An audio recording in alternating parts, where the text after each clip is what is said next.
నమస్తే, welcome to Nationalist hub. ఇప్పుడు పాకిస్తాన్కు గట్టి జవాబిచ్చే ప్రయత్నంలో భారత త్రివిధ దళాలు సక్సెస్ అయ్యాయి. ఒక రకంగా చెప్పాలంటే ఏప్రిల్ 22 పహల్గామ్ దాడి తర్వాత ఎటువంటి ప్రతీకార చర్య భారత ప్రభుత్వం తీసుకోబోతుంది అనే అంశానికి సంబంధించి అనేక వార్తా కథనాలు మనం చూస్తూనే ఉన్నాము. నేషనలిస్ట్ హబ్ లో కూడా అనేక అంశాలని బేరీజు వేస్తూ విశ్లేషణాత్మకంగా మీ ముందుకు అనేక వీడియోల ద్వారా తీసుకొచ్చాము. ఈ రోజు ఒక లేటెస్ట్ డెవలప్మెంట్, ఆపరేషన్ సింధూర్ ద్వారా 9 ఉగ్రవాద కార్యకలాపాలకు అడ్డాగా నిలిచినటువంటి 9 ప్రాంతాలను టార్గెట్ గా చేసుకొని భారత త్రివిధ దళాలు దాడి చేశాయి. ప్రిసైజ్డ్ అటాక్స్ అని చాలా స్పష్టంగా వాళ్ళు చెప్తూ ఉన్నారు. 9 ప్రాంతాల్లో అటాక్ జరిగింది. దానికి పేరు ఆపరేషన్ సింధూర్ అని నామకరణం చేశారు. భారతదేశానికి సంబంధించిన త్రివిధ దళాలకి ఇప్పటికే భారత ప్రభుత్వం ఫ్రీ హ్యాండ్ ఇచ్చిందన్నమాట మనకు తెలుసు. అండ్ ఫ్రీ హ్యాండ్ ఇచ్చిన తర్వాత భారత త్రివిధ దళాలు ఊరుకుంటాయా? సో డెఫినెట్ గా అటాక్ చేస్తాయని అందరూ అనుకున్నాము. అటాక్ చేశారు.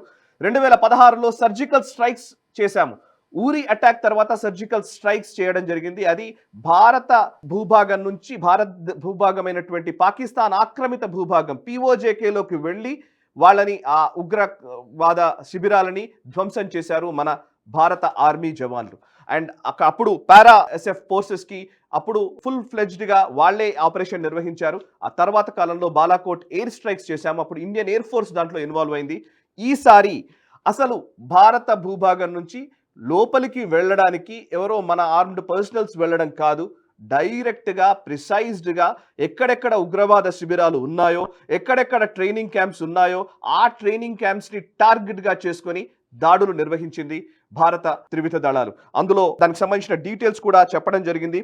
ఇండియన్ ఆర్మీకి సంబంధించి కల్నల్ సోఫియా ఖురేషి, అదేవిధంగా ఇండియన్ ఎయిర్ ఫోర్స్ కి సంబంధించి వింగ్ కమాండర్ వ్యోమికా సింగ్ ఇద్దరు కూడా మీడియాకి బ్రీఫ్ చేశారు.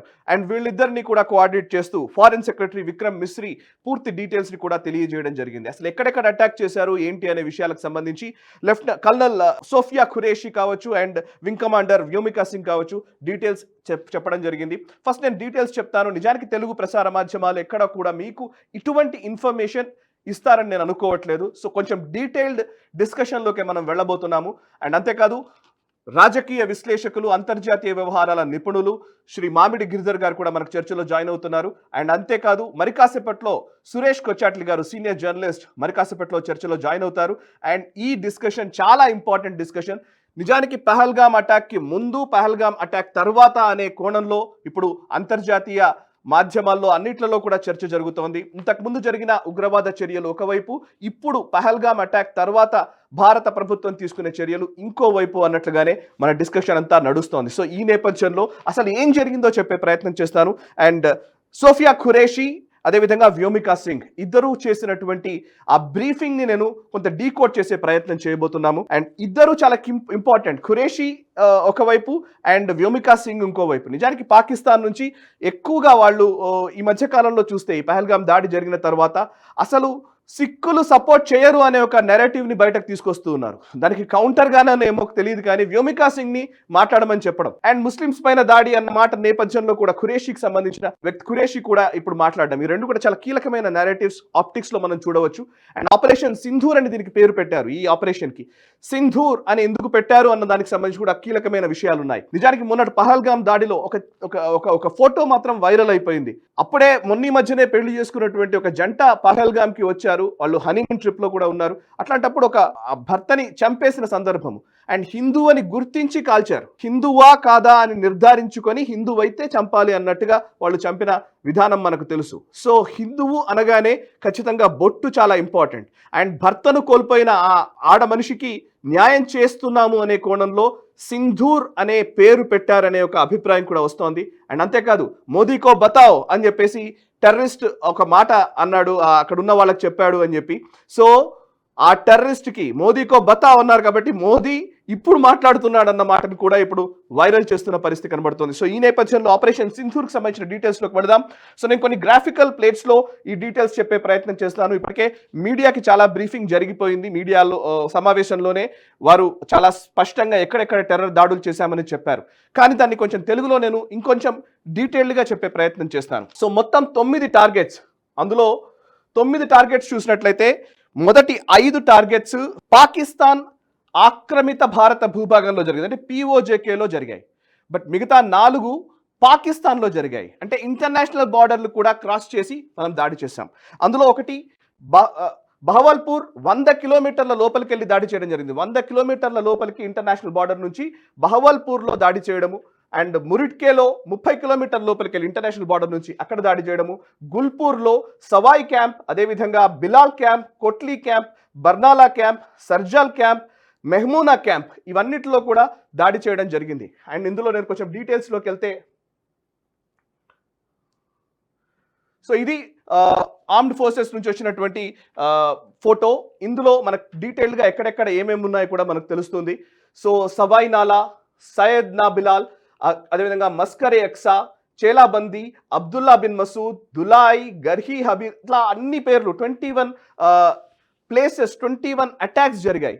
9 ప్లేసెస్లో, 9 టెర్రర్ క్యాంప్స్లో 21 ప్లేసెస్లో అటాక్ చేశారు. ఇప్పుడు మనం గమనిస్తే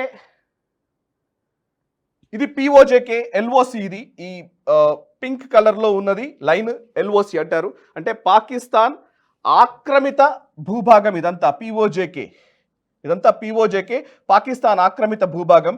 సో పిఓజేకేలో జరిగిన అటాక్స్ ఇవి. అండ్ ఈ black colour border international border. So international border దాటి కూడా అటాక్స్ చేయడం జరిగింది. సో ఇంటర్నేషనల్ బార్డర్ దాటి ఆల్మోస్ట్ 4, అండ్ ఒకటి ఇంటర్నేషనల్ బార్డర్కి ఆనుకొని ఉన్న ప్లేస్, అండ్ మిగతా ఇవన్నీ కూడా అటాక్స్ అన్నీ కూడా పిఓజేకేలో జరిగాయి. సో ఇందులో ఆల్మోస్ట్ ఈ టెర్రర్ అటాక్స్లో ఒక 80కి పైగా టెర్రరిస్టులు చనిపోయారని కథనాలు వస్తున్నాయి. ఇంకా అంతకు మించి కూడా నెంబర్ ఉంటుంది అని కూడా అంటూ ఉన్నారు. ఇప్పటికే పాకిస్తాన్లో ఒక ప్యానిక్ సిచ్యువేషన్ వచ్చేసింది. అండ్ పాకిస్తాన్లో ఇప్పటికే బ్యాంకుల వద్ద జనాలు గుమిగూడినట్టుగా తెలుస్తోంది. ఇమీడియట్గా డబ్బులు విత్డ్రా చేసుకోవడానికి అందరూ బ్యాంకుల చుట్టూ తిరుగుతున్నారని మనకు ఇన్ఫర్మేషన్ వస్తోంది. ఎందుకంటే యుద్ధం వచ్చింది అని అంటే పాకిస్తాన్ పరిస్థితి చాలా అతలాకుతలమయ్యే అవకాశం ఉంది. అండ్ పాకిస్తాన్ స్టాక్ మార్కెట్లు ఇప్పుడు ఒడిదుడుకులకు గురవుతున్నాయి. భారతదేశం స్టాక్ మార్కెట్లు మాత్రం చాలా పటిష్టంగానే ఉన్నాయి. అండ్ ఇంకోవైపు చూస్తే ఇందులో ఇంకొంచెం డీటెయిల్డ్ ఇమేజ్ ఇది.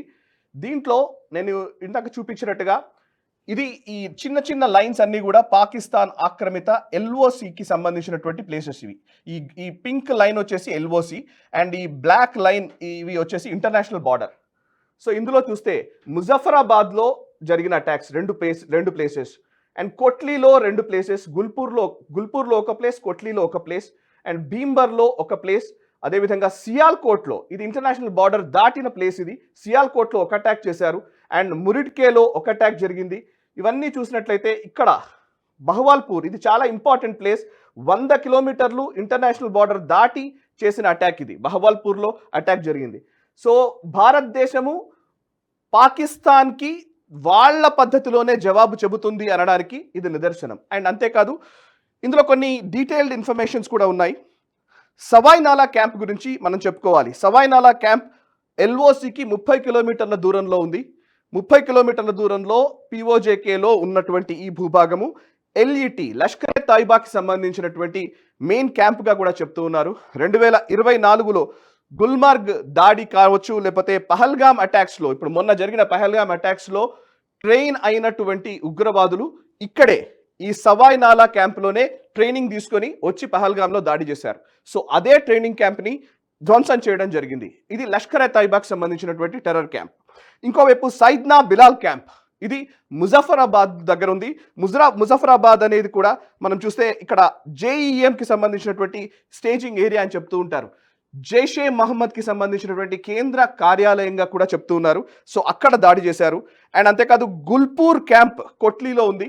సో ఇది 30 కిలోమీటర్ల ఎల్ఓసికి 30 కిలోమీటర్ల అవతల ఉంది. సో అక్కడ లష్కర్ తైబా బేస్ క్యాంప్, ఇది లష్కర్ తైబా బేస్ క్యాంప్లో దాడి చేశారు. అండ్ బర్నాలా క్యాంప్ భీంబర్లో ఉంది. ఇది 9 కిలోమీటర్ల ఎల్ఓసికి అవతల ఉంది. సో అక్కడ కూడా దాడి చేశారు. అండ్ అబ్బాస్ క్యాంప్ కొట్లీలో ఉంది, 13 కిలోమీటర్ల అవతల, ఎల్ఓసికి 13 కిలోమీటర్ల అవతల ఉన్నటువంటిది. అండ్ ఇక్కడ దాడి చేశారు. ఇక పాకిస్తాన్ భూభాగం డైరెక్ట్గా ఇంటర్నేషనల్ బార్డర్ దాటి చేసినటువంటి దాడులకు సంబంధించిన కూడా డీటెయిల్స్ చెప్తాను. ఇంటర్నేషనల్ బార్డర్ దాటినవి సర్జాల్ క్యాంప్ సియాల్కోట్లో ఉంది. ఇంటర్నేషనల్ బార్డర్కి 6 కిలోమీటర్ల దూరంలో ఉన్నటువంటి టెర్రర్ క్యాంప్, అది అక్కడ దాడి చేయడం జరిగింది. అది ఎగ్జాక్ట్లీ మొన్న మధ్యనే 2025 మార్చి నెలలో 4 పీఓజేకే పోలీసులు లేదా జవాన్ల మృతికి కారణం వాళ్ళని చంపినటువంటి హంతకులు ఈ క్యాంప్ నుంచే సర్జాల్ క్యాంప్లోనే ట్రైనింగ్ అయినట్టుగా తెలుస్తోంది. సో ఆ క్యాంప్ని కూడా ధ్వంసం చేశారు. అండ్ ఇంకోవైపు మెహమూనా జయా క్యాంప్, ఇది సియాల్కోట్లో ఉంది. ఇది ఇంటర్నేషనల్ బార్డర్కి అంటే పాకిస్తాన్ భూభాగంలో ఆల్మోస్ట్ బార్డర్ నుంచి 12 నుంచి 18 కిలోమీటర్ల దూరంలో ఉంది, సియాల్కోట్లో ఉంది. సో ఇది హిజ్బుల్ ముజాహిదీన్కి సంబంధించినటువంటి క్యాంప్. లష్కర్ ఎ తైబా, జైషే మహమ్మద్, అదేవిధంగా హిజ్బుల్ ముజాహిదీన్, ఈ 3 సంస్థలకు సంబంధించినటువంటి ఉగ్రవాద కార్యకలాపాలకు శిక్షణకు కేంద్రీకృతమైనటువంటి ప్లేసెస్లోనే దాడి చేశారు. ఈ మెహమూనా జయా క్యాంప్లోనే పఠాన్కోట్లో ఎయిర్ బేస్ పైన మన దగ్గర దాడి చేసినటువంటి వ్యక్తులు ఇక్కడే శిక్షణ పొందారని మన ఆర్మీ వర్గాలు చెప్తున్న పరిస్థితి. ఇంకోవైపు మర్కర్ తైబా, ఇది చాలా ఇంపార్టెంట్ ప్లేస్, మురిడ్కేలో ఉంది. ఇది ఇంటర్నేషనల్ బార్డర్కి 18 నుంచి 25 కిలోమీటర్ల దూరంలో ఉందని చెప్తూ ఉన్నారు. And Markaz Taiba terror camp 2008 26/11 Mumbai అటాక్స్లో డేవిడ్ హెడ్లీ కావచ్చు, లేకపోతే కసబ్ కావచ్చు, వాళ్ళు ట్రైనింగ్ తీసుకున్నటువంటి క్యాంప్స్, ఆ ట్రైనింగ్ క్యాంప్ని కూడా ధ్వంసం చేయడం జరిగింది. మర్కజ్ తైబా మురిడ్కేలో ఉన్నటువంటి టెర్రర్ క్యాంప్, ఇది కసబ్ని, అదేవిధంగా డేవిడ్ హెడ్లీని, అండ్ అప్పుడు ముంబై దాడులకు ఎవరెవరైతే దాడుల్లో పాల్గొన్నారో వాళ్ళందరికీ శిక్షణ ఇచ్చినటువంటి ప్లేస్ ఇది. అండ్ ఇంకొక కీలకమైన స్థావరము జైషే మహమ్మద్కి సంబంధించినటువంటి మెయిన్ సెంటర్, అండ్ అది బహ్వాల్పూర్లో ఉంది. బహ్వాల్పూర్ మర్కజ్ సుభానల్లా టెర్రర్ క్యాంప్, అక్కడ ఇంటర్నేషనల్ బార్డర్కి 100 కిలోమీటర్ల దూరంలో ఇది బహ్వాల్పూర్. అండ్ ఇది మురిడ్కే, సియాల్కోట్, భీంబర్, గుల్పూర్, కోట్లీ, ముజఫరాబాద్, అదేవిధంగా చకాంబ్రు. సో ఓవరాల్గా భారత త్రివిధ దళాలు ఫస్ట్ అందరూ అనుకున్నట్టుగా యుద్ధానికి వెళ్ళాలి అంటున్నాను. కానీ యుద్ధం అనేది ఎలా మొదలవుతుంది అనే దానికి సంబంధించి నేను ఆల్రెడీ ఒక వీడియో కూడా చేశాను. ఇంతకుముందు చాలా విషయాలు చెప్తూనే ఉన్నాం. యుద్ధానికి రకరకాల పద్ధతులు ఉంటాయి. సో కేవలం దాడి చేస్తేనే యుద్ధం కాదు, ఇంకా రకరకాల పద్ధతులు ఉంటాయి.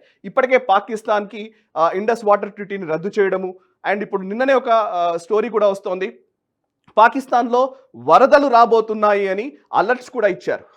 ఎందుకంటే మనం సడన్గా మొన్నటి వరకు వాటర్ కొన్ని ఆపేసి ఒక్కసారిగా డ్యామ్లో నుంచి వాటర్ వదులుతున్న సందర్భాలు కూడా ఉన్నాయని నిన్ననే మనకు తెలుస్తున్నటువంటి అప్డేట్. సో అక్కడ వరదలకు సంబంధించిన చిక్కు, ఇంకోవైపు ఆర్థికంగా పెను నష్టం వాటిల్లుతోంది. ఈ ఎస్కలేట్ అవుతున్న కొద్దీ ఆర్థికంగా పాకిస్తాన్ చితికిపోతుంది అని మూడీస్ రేటింగ్స్ చెప్తూ ఉన్నాయి.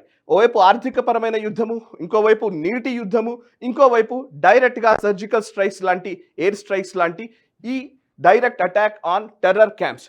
అండ్ ఇవాళ వ్యోమా సింగ్ ఎవరైతే వింగ్ కమాండర్ ఉన్నారో ఈ మీడియాకి బ్రీఫ్ చేస్తూ ఆమె చెప్పిన మాటలు ఇవి. So however it must be said that the Indian armed forces are fully prepared to respond to Pakistani misadventures if any that will escalate the situation. So మేము దాడి చేసిన దగ్గర కొలాటరల్ డ్యామేజ్ ఎక్కడా జరగకుండా చూసుకున్నాము. మామూలు సివిలియన్స్ ఎవరు చనిపోకుండా మేము చాలా జాగ్రత్తగా ప్రిసైజ్డ్గా ఈ అటాక్స్ చేశాము.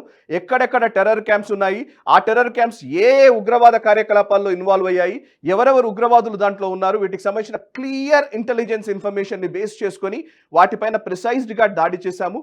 ఆ దాడిలో కొలాటరల్ డ్యామేజ్, ఇంకా సివిలియన్స్ మీదనో ఎవరి మీదనో దాడి చేయలేదు, మేము ప్రిసైజ్డ్గా చేశాము.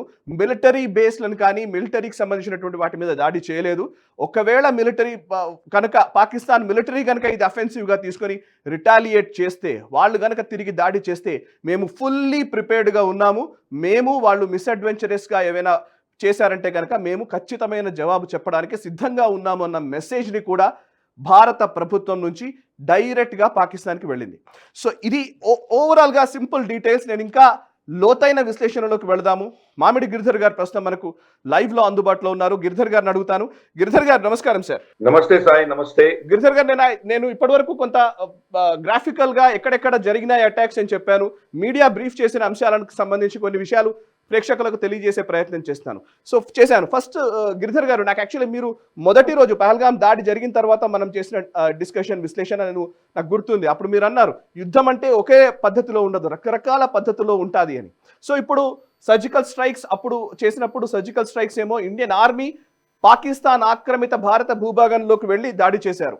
తర్వాత air strikes Indian air force డైరెక్ట్గా వెళ్ళి బాలాకోట్ అంటే ఇంటర్నేషనల్ బార్డర్ దాటి మరీ వెళ్ళి దాడి చేశాము.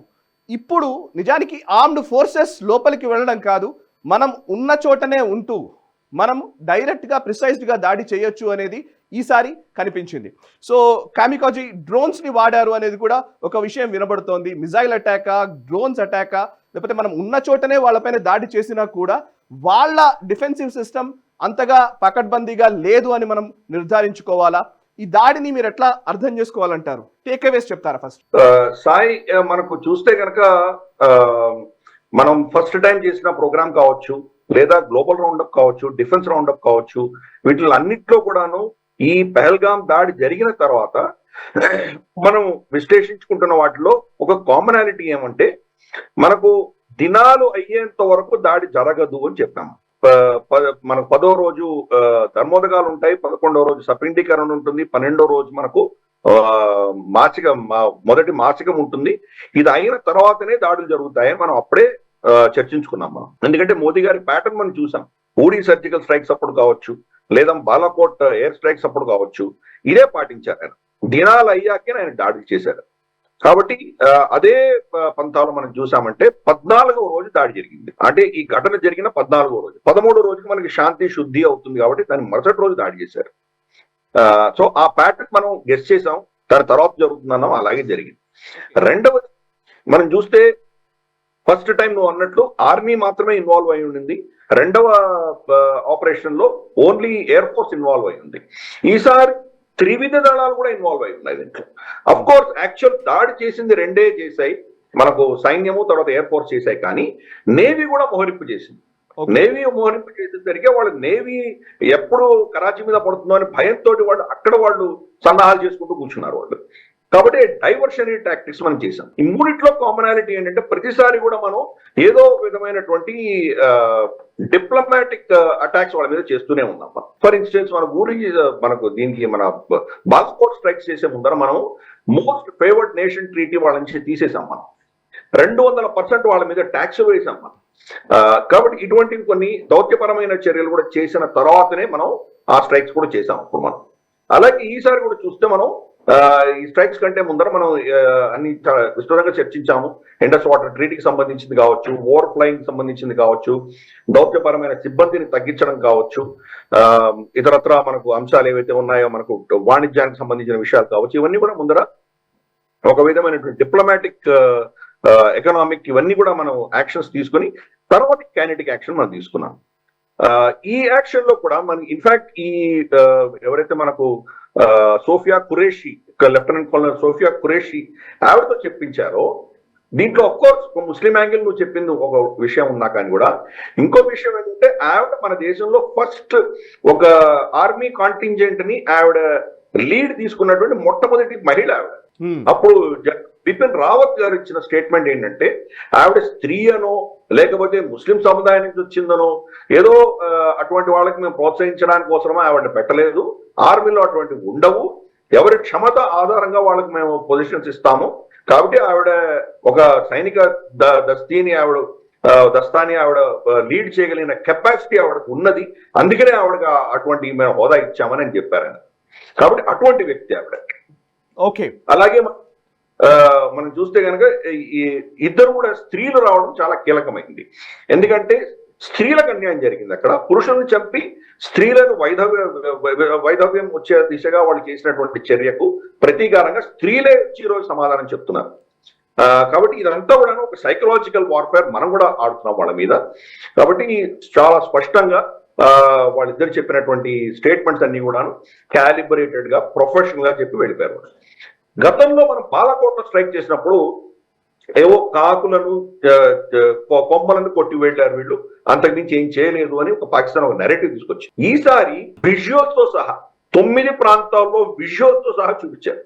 అంతేకాదు కొన్ని ప్రాంతాల్లో మనకు ఫర్ ఇన్స్టెన్స్ మురుడికి కావచ్చు, ఎల్ఈటి హెడ్ క్వార్టర్స్ లో, అలాగే బహావల్పూర్ లో ఉన్నటువంటి జైషే మహమ్మద్ హెడ్ క్వార్టర్స్ కావచ్చు, ఒకటే సైట్ మీద మల్టిపుల్ బాంబులు వేశారు, 4 బాంబులు వేశారు. వాటి మీద ప్రతి బాంబు పడుతున్నది కూడా వాళ్ళు చూపించారు, వీడియోస్ చూపించారు. కరెక్ట్. అంటే బాంబు పడడమే. మనకు బాలకోట్లో ఏం జరిగిందో మనకి ఏం విజువల్స్ రాలేదు, మనకి ఏం ఎవిడెన్స్, మనకు అట్లీస్ట్ ఆడియో విజువల్ ఎవిడెన్స్ మన దగ్గర ఏమీ లేదు. ఏదో శాటిలైట్ ఇమేజ్ లో కన్నం పడి లోపలికి వెళ్ళింది అని చెప్పారు, కన్నాన్ని వాళ్ళు పూర్తి చేశారు, మనకు తర్వాత తెలియలేదు కాబట్టి అర్థం చేసుకోలేకపోయాం. కానీ ఇప్పుడు అలా ప్రతి స్ట్రైక్ ని కూడా స్టాటిస్టిక్స్ తో సహా దాన్ని ఎందుకు ఎన్నుకున్నాం, అక్కడ ఇందాక నువ్వు చెప్పిన డీటెయిల్స్ అన్ని ఏవైతే ఉన్నాయో, ఏ ఈ యొక్క సైట్ లో ఎటువంటి టెర్రరిస్ట్ దాడి జరిగింది, అక్కడి నుంచి ఎవరు వచ్చారు, ట్రైనింగ్ ఎక్కడ జరిగింది, సూసైడ్ బాంబర్లు ఎక్కడి నుంచి వచ్చారు, గుల్మర్గ్ లో జరిగిన దాడి ఎక్కడి నుంచి జరిగింది, ఇంకేదో అనంతనాగ్ లో జరిగిన దాడి ఎక్కడి నుంచి జరిగింది, పూంచ్ లో జరిగిన దాడి ఎక్కడి నుంచి జరిగింది, ప్రతి దాన్ని కూడా డీటెయిల్స్ ఇచ్చి మనం తర్వాత కొట్టాము. ప్లస్ ఈసారి కూడా గతసారి లాగానే స్టేట్మెంట్ ఏమి ఇచ్చామంటే మనం నాన్ ఎస్కలేటరీ యాక్షన్ తీసుకున్నామని చెప్పాం. అంటే మేము తీసుకున్న యాక్షన్ తర్వాత మేము దీన్ని మళ్ళీ ముందరకు తీసుకువెళ్ళడానికి మేము నిర్ణయించుకోలేదు, కాబట్టి దీన్ని ఇక్కడ వదిలేయాలని మేము అనుకుంటున్నాము అని చెప్పి వ్యోమకేష్ సింగ్ ఆవిడ చెప్పినటువంటి వింగ్ కమాండర్ చెప్పినటువంటి స్టేట్మెంట్ లో, కానీ మా చర్యలు చేసినా కానీ దాన్ని తిప్పి కొట్టడానికి మేము రెడీగా ఉన్నామని స్టేట్మెంట్ కూడా ఇచ్చాం మనం. ఇంకోటి దాంట్లో ఏం చెప్పామంటే నాన్ మిలిటరీ టార్గెట్స్, బాలకోట కూడా అది చెప్పాం మనం, నాన్ మిలిటరీ టార్గెట్ అంటే దాని అర్థం ఏంటంటే మేము యుద్ధం ప్రకటించట్లేదు అని చెప్పాం మనం, టెర్రరిస్ట్ క్యాంపులు మాత్రమే దాడి చేస్తున్నాం అన్నాం. సో యుద్ధ ప్రకటన మనం చేయట్లేదు, పాకిస్తాన్ యుద్ధ ప్రకటన చేయదలుచుకుంటే దానికి సిద్ధంగా ఉన్నామని చెప్తున్నాం మనం. యుద్ధ ప్రకటన అయిపోయింది అని చెప్పి వాళ్ళ ప్రధానమంత్రి స్టేట్మెంట్ ఇచ్చాడు. షెహబాజ్ షరీఫ్ ట్వీట్ చేస్తే ట్వీట్ ఏం చెప్పాడంటే ఆయన this is a declaration of war అంటూనే అని చెప్పాడు ఆయన. కానీ గంటన్నర 2 గంటల లోపల మళ్ళీ వాళ్ళ ప్రభుత్వమే వెనక్కి తిరిగి 180 degrees వెనక్కి తిరిగి వాళ్ళ defence minister Khawaja Asif statement ఏమిస్తున్నాడు, భారతదేశం ఇక్కడతో ఆపేసి ఇంకా దాడులు పెంచకపోతే, ఇంకా ఆపరేషన్స్ ముందు చేయకపోతే మేము కూడా రిటాలియేట్ చేయము అనే ఒక స్టేట్మెంట్ ఇచ్చాడు. అంటే ఇంకా దాడులు చేస్తే అప్పుడు మేము రిటాలియేట్ చేయాల్సి వస్తుంది అని అన్నాడు. అంటే ఈ 2-3 గంటల్లో ఏం జరిగిందో మనం అర్థం చేసుకోవచ్చు. మనం అటాక్ చేసిన ఇమ్మీడియట్ గా అజిత్ దోవల్ గారు మార్కో రూబియో గారితో మాట్లాడడము, అలాగే మనకు Saudi Arabia, UAE, Russia, France ఇటువంటి దేశాలన్నింటిలో కూడా మనం ఫోన్లు చేసి స్పెసిఫిక్ గా వాళ్ళతో మాట్లాడి చెప్పడం. అంతే, అన్నిటికంటే కీలకమైనది ఈవెన్ చైనాను కూడా మనం బ్రీఫ్ చేసాం. మనం చైనాను కూడా, పాకిస్తాన్ సమర్థనంగా ఉన్నటువంటి చైనా కూడా మనం బ్రీఫ్ చేసాం. చైనా ఇచ్చిన స్టేట్మెంట్ కూడా చూస్తే మనము దిస్ ఇస్ రిగ్రెటబుల్ అన్న పదం వాడారు వాళ్ళు. రిగ్రెటబుల్ అంటే జరగకుండా ఉండవలసింది అన్నారు. వాడు ఇంకేమైనా ఉండొచ్చు, this is unlawful, illegal, or this is violation of international law, లేకపోతే దిస్ అగ్రెషన్, ఇటువంటి పదాలు వాడుండొచ్చు వాళ్ళు. ఇవి ఏమి వాడలేదు. దిస్ ఇస్ రిగ్రెటబుల్ అన్నారు. However we urge both the parties to sit on negotiation and ఈ మీద పదాలన్నీ చెప్పారు. యుద్ధం తగ్గించే దిశగా మేము ప్రయత్నం చేయండి అంటూ వాళ్ళు ఏదో స్టేట్మెంట్ ఇచ్చారు. డొనాల్డ్ ట్రంప్ అడిగితే ఆయన ఏం చెప్పారు, ఇట్స్ అ షేమ్ అండి, ఇది జరగడం అన్నది బాగులేదు, అది కానీ ఇది తొందరగా తగ్గిపోతే బాగుంటుంది అనే దిశగా ఆయన మాట్లాడారు. ఇంకా ఏం చెప్పారు ఆయన, ఇది జరుగుతుందని మాకు ముందరే తెలుసు అని కూడా చెప్పాడు ఆయన. అంటే తెలుసు కానీ మేము నివారించట్లేదు భారతదేశాన్ని చెప్పాడు. తొందరగా తగ్గిపోతే బాగుంటుంది అన్నాడు. తగ్గిపోవాలి, ఇక్కడ ఆపాలి అని ఆయన కమాండ్ ఏమి ఇవ్వలేదు. తొందరగా తగ్గిపోతే బాగుంటుంది అన్నాడు ఆయన. సో నార్మల్ రొటీన్ స్టేట్మెంట్, వాళ్ళలో వాళ్ళు కొట్టుకొని చేస్తారు, మాకు దానికి సంబంధం లేదు అన్న దిశగానే ఈవెన్ డొనాల్డ్ ట్రంప్ కూడా మాట్లాడారు. ఇన్ని దేశాల నుంచి ఒకటేసారి వాళ్ళ మీద ఒత్తిడి రావడంతో పాకిస్తాన్ ఈ రోజు బహుశా మన మీద ఏదో పెద్ద యాక్షన్ చేద్దాం అనుకుంటున్నట్టు వాళ్ళు మొత్తం తగ్గిపోయినట్టు మనకు అర్థం అవుతుంది. సార్ ఒక విషయం చెప్పండి, వాళ్ళు వాళ్ళ మానాన్ని కాపాడుకునే దిశగా ప్రయత్నాలు జరుగుతున్నాయి. ఫస్ట్ రియాక్షన్ ఏం చెప్పారంటే 3 ప్రాంతాల్లో దాడులు చేశారు, మిగతా 3 మేము తిప్పికొట్టాము, రమారమి 5 ఎయిర్ క్రాఫ్ట్ లని భారత ఎయిర్ క్రాఫ్ట్ మేము కూల్చేశాము, అవన్నీ వాళ్ళ సైడే పడినాయి. ఈ నరేటివ్ సోషల్ మీడియాలో మొత్తం పాకిస్తానీ యాంటిల్స్ అని నడిపిస్తున్నాయి. హమీద్ మీర్ లాంటి వాడు ఫోటో పెట్టి మేము చాలా తీవ్రంగా మేము దాన్ని ప్రతిఘటించాము, దాంట్లో వీళ్ళ ఒక ఎయిర్ క్రాఫ్ట్ మేము షూట్ డౌన్ చేసామని ఫోటోలు పెట్టారు. అది ఎప్పుడో MiG-21 మన జమ్మూ కాశ్మీర్ ప్రాంతంలో ఎప్పుడో 5-6 ఏళ్ల క్రితం పడిపోయినటువంటి దాని ఫుటేజ్, ఆ ఫోటో ఉందని చెప్పి ఫ్యాక్ట్ చెక్ చేసి అతన్ని మొత్తం ఎక్స్పోజ్ చేశారు. మన వాళ్ళు ఫ్యాక్ట్ చెక్స్ కూడా చాలా అద్భుతంగా చేస్తున్నారు. వాడు పెట్టే ప్రతి విజువల్ కూడా దానికంటే ముందర ఎప్పుడు ఆ విజువల్ ఉందో అవన్నీ చూపించి వాళ్ళని కంప్లీట్ గా ఎక్స్పోజ్ చేస్తున్నారు. పడిపోయింది శ్రీనగర్ లో ఏదో ఒక ఎయిర్ క్రాఫ్ట్ కాల్ చేసామని చూపించారు, అది కూడా ఎప్పుడో పాత విజువల్ తీసుకొచ్చారు. ఎక్కడ కూడా నిలవకుండా మనం టార్గెట్ చేస్తున్నాం. ఎవిడెన్స్ గతంలో ఇవ్వలేదు, ఈసారి ఫుల్ ఎవిడెన్స్ ఇచ్చాం. 2, వాళ్ళు చేసిన ఫేక్ నేరేటివ్స్ అన్ని ఫ్యాక్ట్ చెక్ చేసి వాళ్ళని ఎక్స్పోజ్ చేస్తున్నాం. కాబట్టి పాకిస్తాన్ ఎక్కడ తల దాచుకోలేనటువంటి పరిస్థితి మనం చేయగలిగాం. ఒక యుద్ధం చేయడమే కాదు, ఒక స్ట్రైక్ చేయడమే కాదు, స్ట్రైక్ ని మనం ప్రూఫ్ తో ఆధారాలతోటి ప్రొఫెషనల్ గా వాళ్ళని కంప్లీట్ గా ఎక్స్పోజ్ చేసి వాళ్ళకి ఎక్కడా కూడా మొహం చాటేసి తప్పించుకోలేనటువంటి పరిస్థితిలో మనం తీసుకొచ్చి వదిలిపెట్టాం వాళ్ళని. ఇప్పుడు ఏం యాక్షన్ చేస్తావో చెయ్యి అని చెప్పి వాళ్ళకి మనం కఠినంగా చెప్పాం మనం. అందుకని వాళ్ళు ఏం చేయాలో అర్థం కాక వాళ్ళు కూడా ఇప్పుడు సెక్యూరిటీ మీటింగ్ జరుగుతోంది పాకిస్తాన్ లో. తర్వాత వాళ్ళు ఏం రియాక్షన్ వాళ్ళు ఏం చేస్తారో చూద్దాం. ఇక్కడైతే టెర్రర్ క్యాంపులు లేవు భారతదేశంలో. వాళ్ళు మన మీద దాడి అంటూ చేస్తే కనుక సివిలియన్ ఏరియాస్ మీద చేయాలి, లేదా మిలిటరీ టార్గెట్స్ చేయాలి, లేదా ఇన్ఫ్రాస్ట్రక్చర్, మూడింటి మీద వాళ్ళు టార్గెట్ చేయాలి. ఏది చేసినా మన దగ్గర నుంచి అంతకంటే చాలా పెద్ద ప్రతిస్పందన మన దగ్గర నుంచి కూడా ఉంటుంది. వాళ్ళ ఆర్మీ హెడ్ క్వార్టర్స్ కానీ, ఐఎస్ఐ ప్రాంతాలు కానీ, లేదా వాళ్ళ డిఫెన్స్ ఇన్స్టలేషన్స్ కానీ, లేదా వాళ్ళ ఇన్ఫ్రాస్ట్రక్చర్ కానీ, వీటి మీద మనం దాడి చేస్తాం. నెక్స్ట్ ఇప్పుడు ఓన్లీ నాన్ మిలిటరీ అసెట్స్ మీద మనం టార్గెట్ చేసాం. వాళ్ళ యొక్క నెక్స్ట్ మూవ్ బట్టి మనం ఎస్కలేట్ చేస్తాం. ఎస్కలేషన్ మ్యాట్రిక్స్ మన దగ్గర పెట్టుకున్నాం. సార్ ఒక్క నిమిషం మీరు మాట్లాడిన దాంట్లో చాలా ఇంపార్టెంట్ ఆస్పెక్ట్స్ మీరు నాకు టచ్ చేశారు. యాక్చువల్లీ కొంచెం దాని గురించి మనం డిస్కస్ చేయాలేమో. సో ఫస్ట్ ఇందాక మీరు చెప్పిన దాంట్లో ఫస్ట్ అటాక్స్ చేసిన విధానం గురించి నేను కొంత ఎక్స్ప్లెయిన్ చేశాను. కానీ ఇవాళ వ్యోమా సింగ్, ఎవరైతే వింగ్ కమాండర్ వ్యోమా సింగ్ చెప్పిన అంశము, ఆమె చెప్పిన విషయం ఏంటంటే ప్రిసిషన్ క్యాపబిలిటీ, అదేవిధంగా niche technology weapons and careful selection of war heads, ఇట్లాంటి మాటలు వినియోగించారు ఆవిడ. సో అంటే మనం డిఫెన్స్ రౌండప్ లో కూడా మీరు చాలా సార్లు అవన్నీ ఎక్స్ప్లెయిన్ చేస్తుంటారు. కాబట్టి ఈరోజు జరిగిన ఫస్ట్ అటాక్ జరిగిన విధానం గురించి మనం మాట్లాడుకోవాలనిపించింది. నేను కొంచెం దాని గురించి కావాలంటే నేను ఇంటరప్ట్ చేశాను, ఐఎమ్ సారీ. బట్ ప్రేక్షకులకు తెలియాల్సిన విషయాలు ఉన్నాయి కాబట్టి మనం ఇంతకు ముందు ఆర్మ్డ్ పర్సనల్స్, ఎవరైతే ఆర్మ్డ్ ఫోర్సెస్, వీళ్ళు లోపలికి వెళ్ళి దాడి చేసిన సంఘటనలు 2 సార్లు మనం చూసాం. సర్జికల్ స్ట్రైక్స్ కావచ్చు, ఎయిర్ స్ట్రైక్స్ కావచ్చు. ఎయిర్ స్ట్రైక్స్ మన ఫైటర్ జెట్స్ తోటి మనం లోపలికి వెళ్ళి దాడి చేశాం. ఆ 2 అంశాలు పక్కన పెడితే ఈసారి మనం బయటకు వెళ్లకుండానే ఇక్కడ నుంచి దాడి చేశాం. సో నీష్ టెక్నాలజీని వాడామని అంటున్నారు. కామెకాజీ డ్రోన్స్ వాడారా, లేకపోతే ఇంకోట అవైలబుల్ సోర్సెస్ నుంచి మనకు వస్తున్న ఇన్ఫర్మేషన్ ప్రకారము ఇది కీలకమైన అంశమే కదా. వాళ్ళు డిఫెన్స్ నిజంగా మాట్లాడితే ఇంతకు ముందు చేసిన 2 స్ట్రైక్స్ కూడా సర్ప్రైజింగ్ గానే మనం దాడి చేసినవి. వాళ్ళకు కూడా సర్ప్రైజ్ ఎలిమెంటే. ఒక రకంగా ఎప్పుడు దాడి చేస్తారో, ఎట్లా చేస్తారనే తెలియలేదు. బట్ ఈసారి మాత్రం వాళ్ళు ఫుల్లీ ప్రిపేర్డ్గా ఉన్నారు. పాకిస్తాన్ ఫుల్లీ ప్రిపేర్డ్గా ఉంది. లాస్ట్ వారం రోజుల వ్యవధిలో మనం చూస్తూనే ఉన్నాం. అక్కడ నుంచి రిపోర్టింగ్ జరుగుతోంది. ఇంకా ఈవెన్ ఎల్ఓసి దగ్గర షెల్లింగ్ కంటిన్యూస్గా చేస్తూనే ఉన్నారు. ఇవన్నీ నడుస్తూనే ఉన్నాయి.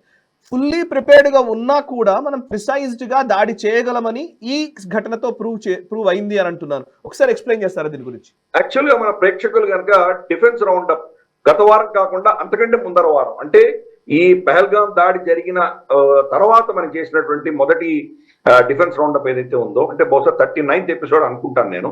ఆ ఎపిసోడ్ లో వెళ్ళి చూస్తే వెపన్ అని మనం ఒక సెక్షన్ లో మనం లాయిటరింగ్ మ్యూనిషన్స్ మీద మాట్లాడాం. మనం అసలు లాయిటరింగ్ మ్యూనిషన్ అంటే ఏంటి అని దాన్ని ఎక్స్ప్లెయిన్ చేసాం మనం. లాయిటరింగ్ మ్యూనిషన్ పేరే లాయిటరింగ్. అంటే మనకు మామూలుగా మిసైల్స్ లో చాలా వెరైటీస్ ఉంటాయి. బాలిస్టిక్ మిసైల్ అంటేనేమో అది ఇక్కడ నుంచి షూట్ చేస్తాము, ఆ స్పీడు, తర్వాత కిందికి వచ్చేటప్పుడు రీఎంట్రీ అప్పుడు భూమి ఆకర్షణ శక్తి, గ్రావిటేషన్ ఫోర్స్ వల్ల అది వచ్చి పడుతుంది. ఒకసారి ఫైర్ చేసిన తర్వాత ఎక్కడో దగ్గర పడక తప్పదు అది, ఎందుకంటే దానికి మళ్ళీ మధ్యలో రీకాల్ చేయట్లేదు. అలాగే క్రూజ్ మిసైల్ కూడా.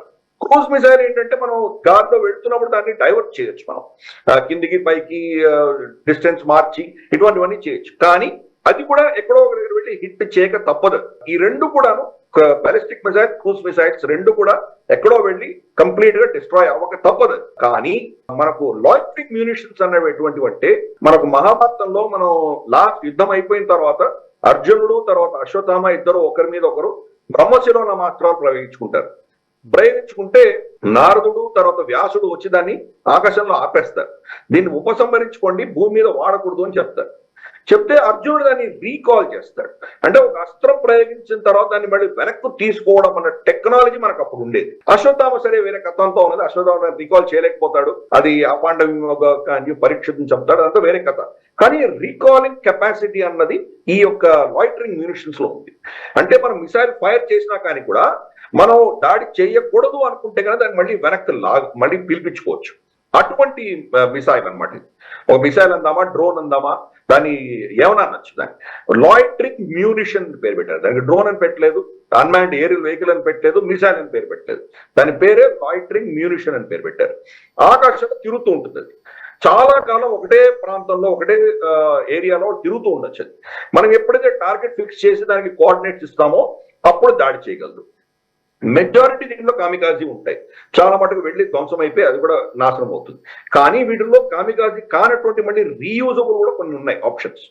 మళ్ళీ దీంట్లో ఫిక్స్డ్ వింగ్ మ్యూనిషన్స్ అని, ఫ్లెక్సిబుల్ వింగ్స్ మ్యూనిషన్స్ అని ఉంటాయి. ఫ్లెక్సిబుల్ లాయిటరింగ్ మ్యూనిషన్ ఎలా ఉంటుందంటే, ఒక బ్యారల్ లో మనం ఫైర్ చేసామంటే మామూలుగా మిసైల్ వెళ్ళినట్టే వెళ్తుంది, మిడ్ ఎయిర్ లో దానికి రెక్కలు తెరుచుకుంటాయి, పక్కవి పైన తెరుచుకొని అది అక్కడి నుంచి మానిటరింగ్ వెళ్తుంది. ఫిక్స్డ్ వింగ్ అనేది మామూలుగా మనం క్యాటపాల్ట్ అంటాం కదా, గిల్లి దాండ అంటాం కదా, అటువంటిది మనం కొడితే కనుక వెళ్ళినట్టు దాన్ని ఫైర్ చేస్తారు. సో ఈ రెండు వెరైటీస్ కూడాను మనం ఈ యొక్క దాడుల్లో వాడినట్టు మనకు అర్థమవుతుంది. అంటే లాయిటరింగ్ మ్యూనిషన్స్ వాడారు.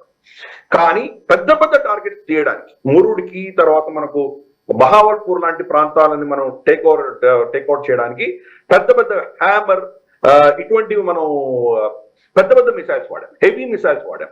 అవి ఎయిర్ ఫోర్స్ దాన్ని ప్రయోగించింది. కానీ ఈ యొక్క లాయిటరింగ్ మ్యూనిషన్స్ కావచ్చు, ఇతరత్ర మనకు చిన్న చిన్న మిసైల్స్ ఏవైతే మనం టార్గెటెడ్ మన బార్డర్ దగ్గరగా ఉన్న కొట్టామో అవన్నీ ఆర్మీ ప్రయోగించింది. కాబట్టి ఈసారి ఫస్ట్ టైం రెండు దళాలు కూడా దీంట్లో కంప్లీట్ గా పార్టిసిపేట్ చేసినాయి. ఇన్ఫాక్ట్ ఆర్మీ పెద్ద లీడ్ తీసుకుంది, ఎయిర్ ఫోర్స్ తక్కువ లీడ్ తీసుకుంది. ఓన్లీ మేజర్ టార్గెట్స్ ఎక్కడైతే ఆర్మీ కెపాసిటీ మించి కొట్టాలో అక్కడ మాత్రమే ఎయిర్ ఫోర్స్ వెళ్ళి కొట్టొచ్చు. పాకిస్తాన్ స్వయాన ఒప్పుకుంది భారత వైమానిక దళం లైన్ క్రాస్ అయ్యి రాలేదు అని చెప్తున్నారు.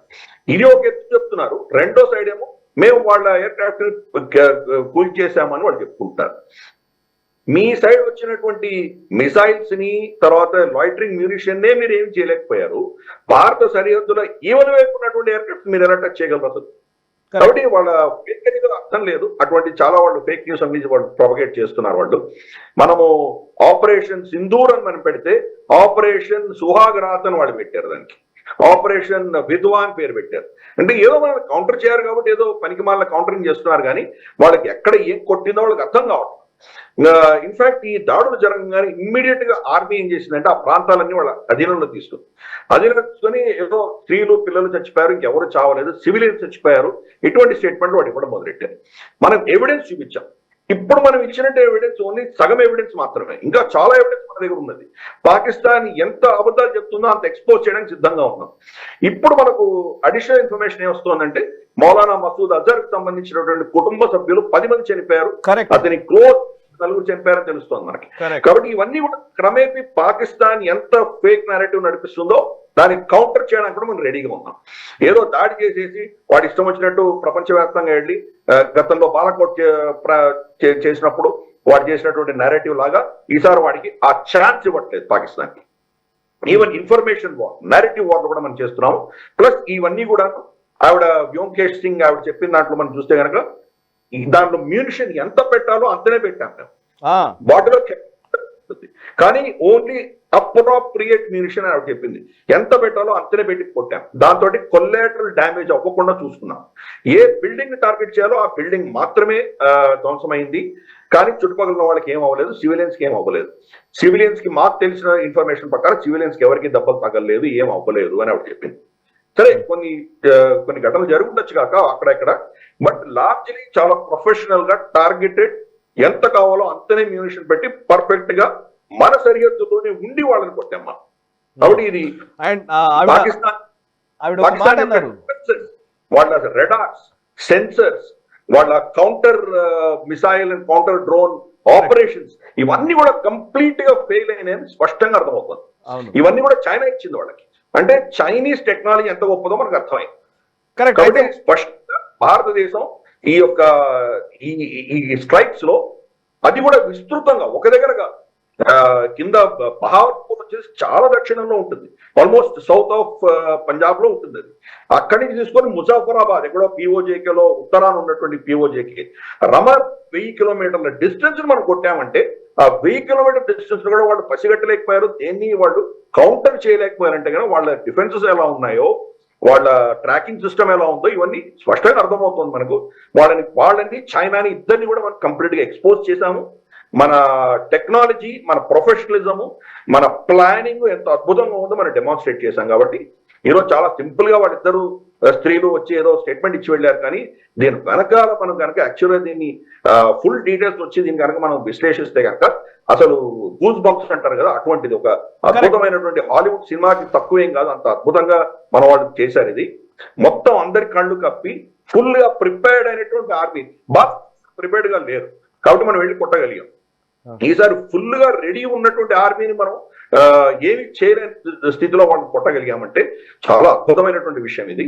కాబట్టి ఇదంతా కూడాను ఒక ప్రపంచంలోనే చాలా లెసన్స్ మనం అందరూ చాలా మంది నేర్చుకోవాలి.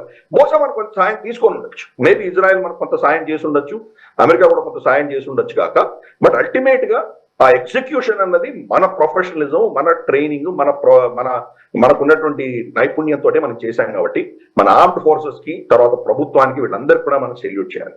అండ్ ఆవిడ ఒక మాట అన్నారు sir, this results reiterates the professionalism of Indian armed forces అని.